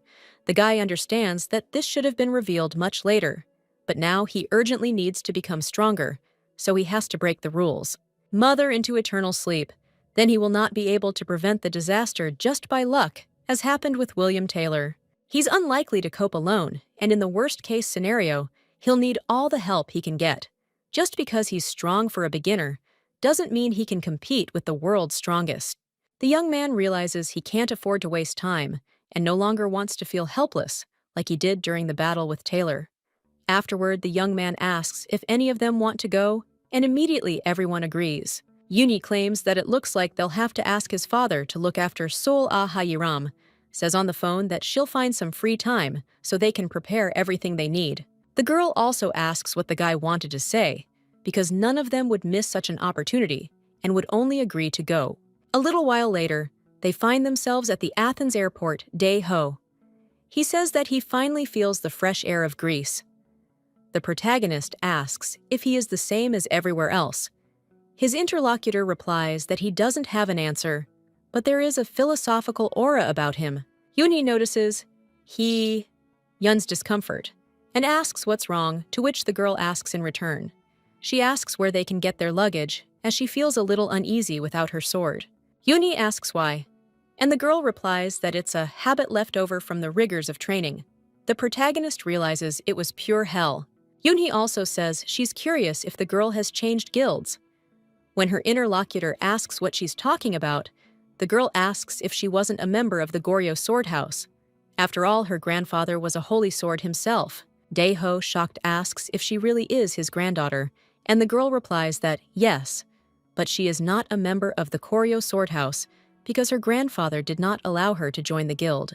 The man argued that if people truly honored the traditions of their ancestors, then she should stand on her own feet, and his patronage would only weaken her. The girl claims that's what he said, and that's why he wanted her to become a lone hunter or find her own guild. The protagonist realizes he expected nothing less from the Holy Ball, and in fact, he only just learned about it now. At this time, Hayiram points to one of the men and suggests looking at him. After all, he looks like a member of the order. Looking at this man, the protagonist realizes that Sophia has sent a celebrity for them. This guy's name is Alexandrite Zorba, Lamdow's right-hand man. He followed Sophia faithfully until the very end, after which the boy asks if they are the Spectre Guild. The protagonist approaches this man and greets him, after which he introduces himself and states that he is the head of the guild. Alexandrite also introduces himself and says they can just call him by his first name. The guy also claims that a car is already waiting for them, so he suggests they discuss everything on the way to the guild. He looks at the main character a little coldly and understands that he doesn't see anything special in him yet, so he doesn't understand why the head invited these newcomers to Greece. As they head to the guild, Eunhee looks out the window and comments on the beautiful buildings there. Alexandrite is synthesized by a beautiful woman, or perhaps the girl replies that it is indeed so. The girl replies that this is definitely true, since he's famous in Korea, thanks to a commercial for a popular drink filmed there. Daeho, not knowing English, asks what they're talking about. Hey Yeon! He replies that they're talking about going to Santorini. But then Eunhee turns to Mr. Alex and asks why the car stopped. Ha! Iram replies that Athens is world famous for its terrible traffic jams, especially in the city center. Daeho, he says it's very stuffy there, but the protagonist insists he now feels at home. Alexei, who was saved from this, only laughs and insists that they're in no hurry and that they can stop for a bite to eat later. After all, he would consider it an honor to dine with such beauties, and the guy is interested in whether there are any single ones among them. Hayaram immediately replies that she is married to her job, and he young. She replies that she too is married to her sword. Then the guy asks, what about Miss Yu? The girl is a little embarrassed by these questions and doesn't even know what to say, then looks at the protagonist. But at that moment, Young joins the conversation. He also wonders why they don't go on a trip to Greece after they're done with the bodies. Many people choose their country as a honeymoon destination, and the girl, shocked, asks him what he's talking about. Lee Seo-jun realizes it would be great to take Seol-ah with him next time. He's curious about her. Meanwhile, the girl is heading out with her grandfather, and he, seeing the little girl's expression, asks if the ice cream is bad. The little girl replies that no, and it is very tasty, and the man understands that Sol-ae is not in the mood today, but sometimes he forgets that the girl is still a child, so it is not surprising that she is sad without her parents. The man leans toward the girl and asks if she's sad because she misses her mommy and daddy. But the girl immediately replies that it's not like that because she loves her grandpa very much too. At that moment, they notice a kitten, and the man claims he sees that cat there quite often. Sol-ae asks her grandfather if she can pet the cat, to which the man replies, of course, but she must wash her hands afterward. While the little girl is petting the cat, the man realizes he needs to go get some wet wipes. The cat cuddles Sola's hand, and the girl says she's so cute. The man says he'll go to the store for a bit and asks the girl not to go to, which she agrees. Sol-ae notices the cat wagging her tail and reaches out her hand toward him. But at that very moment, the cat tells the girl not to touch her tail, as it's very sensitive. At this point, the protagonist stands in front of the guild building. When they go inside, everyone marvels, saying it's the true residence of the heroine of nations. Someone else asks if it's literally a palace, because the building of Greece's greatest guild is simply something else. Alexandrite claims they've prepared rooms for them, so let the guests feel at home. He also turns to Lee Seo-jun and asks him to come with him as the leader wants to see him. The guy also claims that he wants to warn Lee Seo-jun in advance and that he should not allow himself even the slightest insolence towards the head. The guy replies that of course his interlocutor says that he hopes he took his words seriously, after which Alexandrite knocks on the headman's door and says that it's him. The woman replies that the door is unlocked, so let him in. When the two enter the room, the guild leader welcomes Mr. Lee Seo-jun to their guild. The protagonist immediately bows and declares it a great honor to be invited personally by Lady Lambadou. The woman replies that she understands and asks if Alexandrite can find them a spare room. A little while later, they are already sitting at the table and the woman sighs. But at that very moment, she raises her gaze to the main character, which frightens him, and he understands that the slightest mistake, and he could say goodbye to life. The guy claims that he will get straight to the point, after which he claims that he knows how to put the boss of the training tower into eternal sleep. But before he can finish, a sword appears at his throat. The woman coldly asks how he intends to do this, The protagonist understands that they are negotiating, so he shouldn't be afraid of her, and he asks if it would be interesting if he spilled the beans right away. Sophia replies that it seems the young man does not particularly value his life, to which he replies that he values the ocean, and wonders if the lady is really going to lose the only source of information by plunging him into eternal sleep. The woman immediately lowers her weapon and asks if she can ask him something. She then asks how the guy knew about her curse, to which he replies that he's already seen someone with exactly the same problem. Sophia asks if he's fallen into eternal sleep, to which he replies that he most likely has only two ways to free her from the spell: either force the one who cursed her to break the spell, or force him into eternal sleep. The woman replies that in her case, only the second option is possible, after which she asks to allow her to say one important thing, because even if he knows how to put the boss into eternal sleep, well, he still won't succeed, and the guy asks why. His interlocutor replies that it's simple. His abilities aren't enough. Hunters in the tower can indeed become stronger quickly, but that largely depends on luck. Even if he's fortunate enough to develop quickly, he's still an inexperienced newcomer, so it's not enough. Typically, knightly order hunters train for several years before entering the tower, but the boy replies that he doesn't understand that. After all, his training has nothing to do with this matter. And the woman then asks who would even allow a child onto the battlefield. The young man replies that he's not a child, but his interlocutor insists that, to her, he's just a self-confident boy who just recently received his license. Lee Seo-jun insists that her concern for him and his excessive appearance are nothing more than a deal for both of them. Sophia suggests that if he insists, how about a trial duel? Lee Seo-jun asks if she's talking about a trial run, or if she's just saying that's exactly it, since he might fight one of her guild members. She needs to make sure he has a chance of surviving the tower drop. After which, the protagonist replies that this is excellent, and he agrees.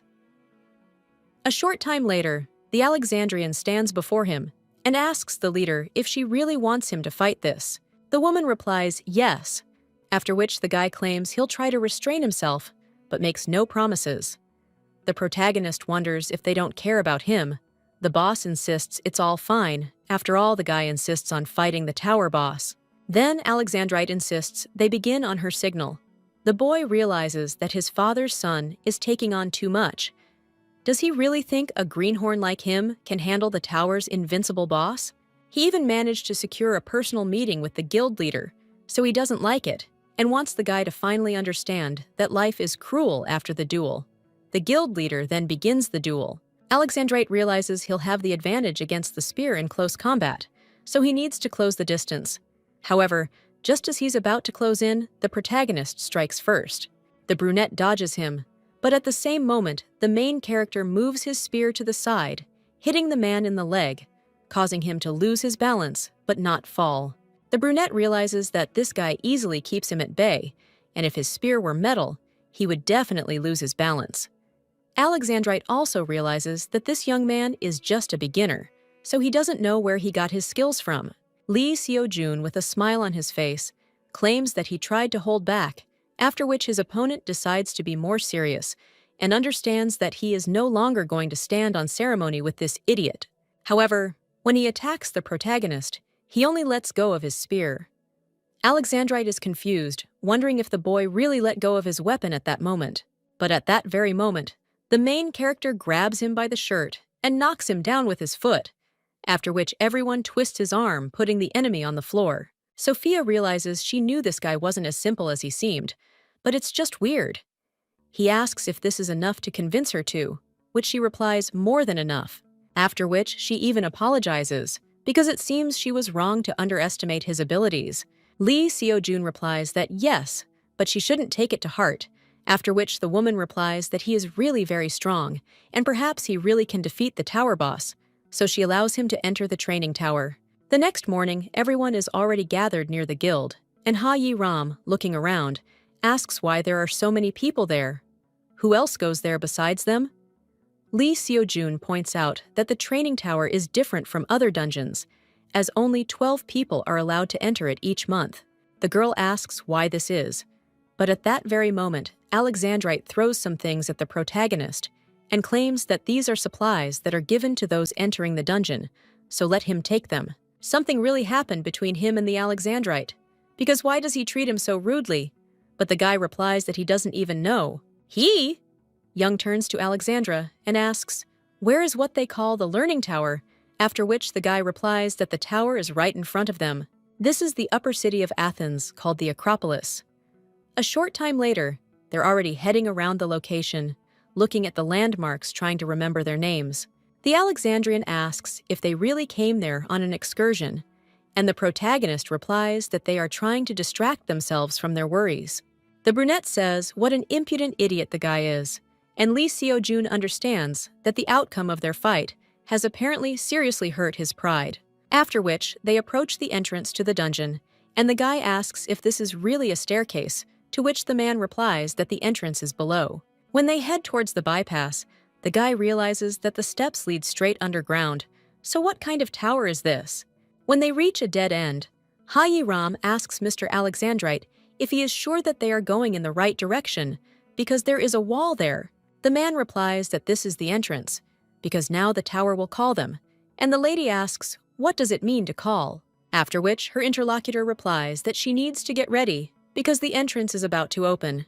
The girl whispers to Lee Seo-jun if this guy has gone crazy, but her interlocutor replies that he doesn't think so, because this is a special dungeon, so the entrance must be special. After which, exactly 6 o'clock in the morning arrives, and everyone receives a message that the entrance to the dungeon called the Training Tower is open, and 12 hunters closest to the entrance are selected on board. Everyone is shocked and asks what's going on.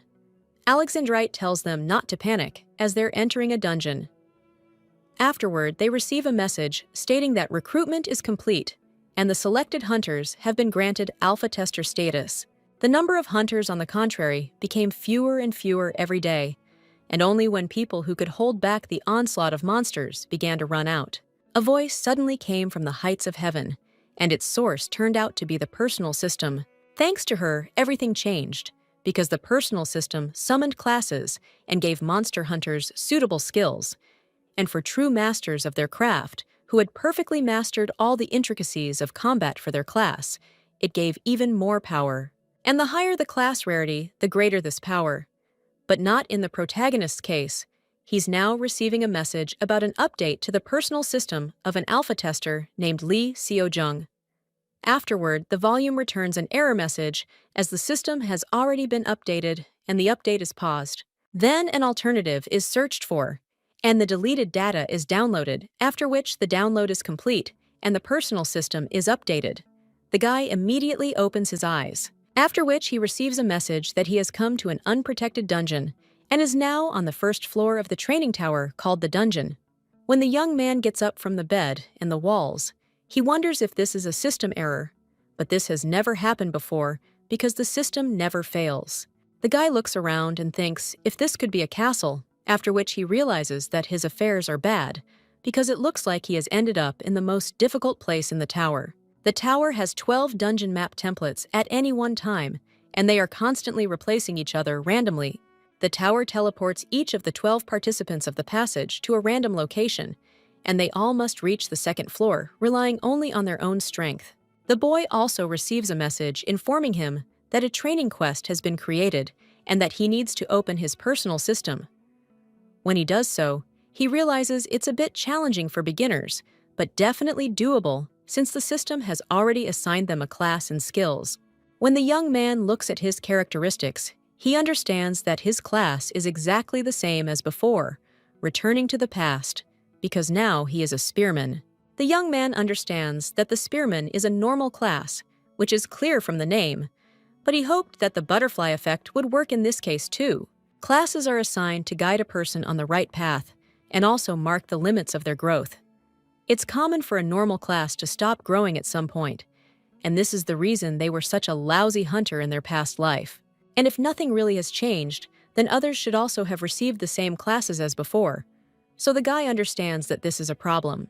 Before he returned to the past, Sol Ah belonged to a class called a witch, and her eye must have greatly influenced how her life turned out, so he should try to change her class. That's why he came to the training tower, because the reward for clearing it is a class change card, and it can only be obtained and used once, so he cannot afford to miss this chance. because he wants his daughter to grow up to be a normal girl, not a witch. Then he receives a message saying the training quest has been updated and he needs to escape the underground dungeon. The young man looks at the door at the end of the corridor and realizes that it is locked, so it seems that in order to escape from there, he first needs to find the key. He also looks at the armor and thinks that it looks like there is no one inside, but since they are sitting next to the cameras, it means they are guards. After which, the guy realizes that the guards must have keys with them, and they often lie in a bag. But as soon as he reaches out to him, the monster wakes up, and the main character asks if he really thought that he would fall for it. After which, he completely stabs this guard, and also claims that he assumed that something like this would happen. Unfortunately for them, he is too old to fall for such a tired trap. He then cuts down the monster, but others appear to take its place, and the young man wonders if the monsters are really mid-level, appearing almost from the doorway. The young man asserts that he can definitely handle a couple of them, and then suggests they attack. While the monsters, instead of going at him, just throw weapons, and the young man immediately apologizes and claims that he underestimated the guys. A little while later, he reaches the last monster, and realizes there were a few more than he expected. He also wonders if 15 monsters are too many. At that moment, he receives a message stating he's earned 150 points. The young man realizes that despite the number, it wasn't particularly difficult, and now the spear fits in his hand like a glove. He also receives messages that the king's ring has absorbed the souls of the monsters. Lee Seo-jun opens the door and realizes that he hasn't used the ring in a long time, so he has a supply of souls just in case. However, as soon as he enters the room, he sees another monster and wonders if it's the boss. Unlike the other guards, his weak points are covered by armor, and he even has a shield so he can defend himself. The guy also notices a pouch on his belt and hopes they don't tell him he has to defeat it to get out. But at that very moment, the monster advances on him, shield in hand. The young man, shocked, wonders why this colossus is so fast and barely manages to jump aside. He realizes he can't hold his own against it in open combat and needs to increase the distance between them for now, then think of a plan. But at that very moment, the monster declares that the criminals must go to jail and strikes again. The protagonist watches as it destroys the columns and wonders if the ceiling should collapse when they're all destroyed. Lee Seo-jung also understands that he must change the trajectory of this bull's movement, and the monster still claims that the fugitives will be executed, after which he strikes again. But when he does this, the young man notices the monster's weak point, where they are from the armor, and understands that this is his chance. Then he strikes the crook of the leg. The guy realizes he's hit the bull's eye, and that all this monster's strength lies in its legs, and he's crippled it so much that it won't be as agile. But when the monster rises to its feet and swings its shield, the guy wonders what it's trying to do, after which he launches his shield at the protagonist, and the young man wonders if he's really using his shield as a boomerang. Lee Seo-jun can't believe he managed to recover from his injured leg so quickly, but the ceiling really will collapse if the column collapses. He'll have to stop the shield somehow. The guy also looks at his personal system, wondering if there's anything there, but he notices a class skill called Thrust, and realizes it slightly increases the strength of the thrust and spear at the expense of its owner's mana. But this skill is ordinary, just like his class. Now he starts swinging his spear and realizes he has no choice but to hope it works, after which he activates the skill. He receives a message stating that the skill has been activated, and the young man pierces monsters with his spear along with his shield. The system reports that he has defeated the floor boss, the senior guardian, and earned 500 points. He also receives notifications that the king's ring has absorbed the soul of a defeated enemy, after which the guy falls unconscious.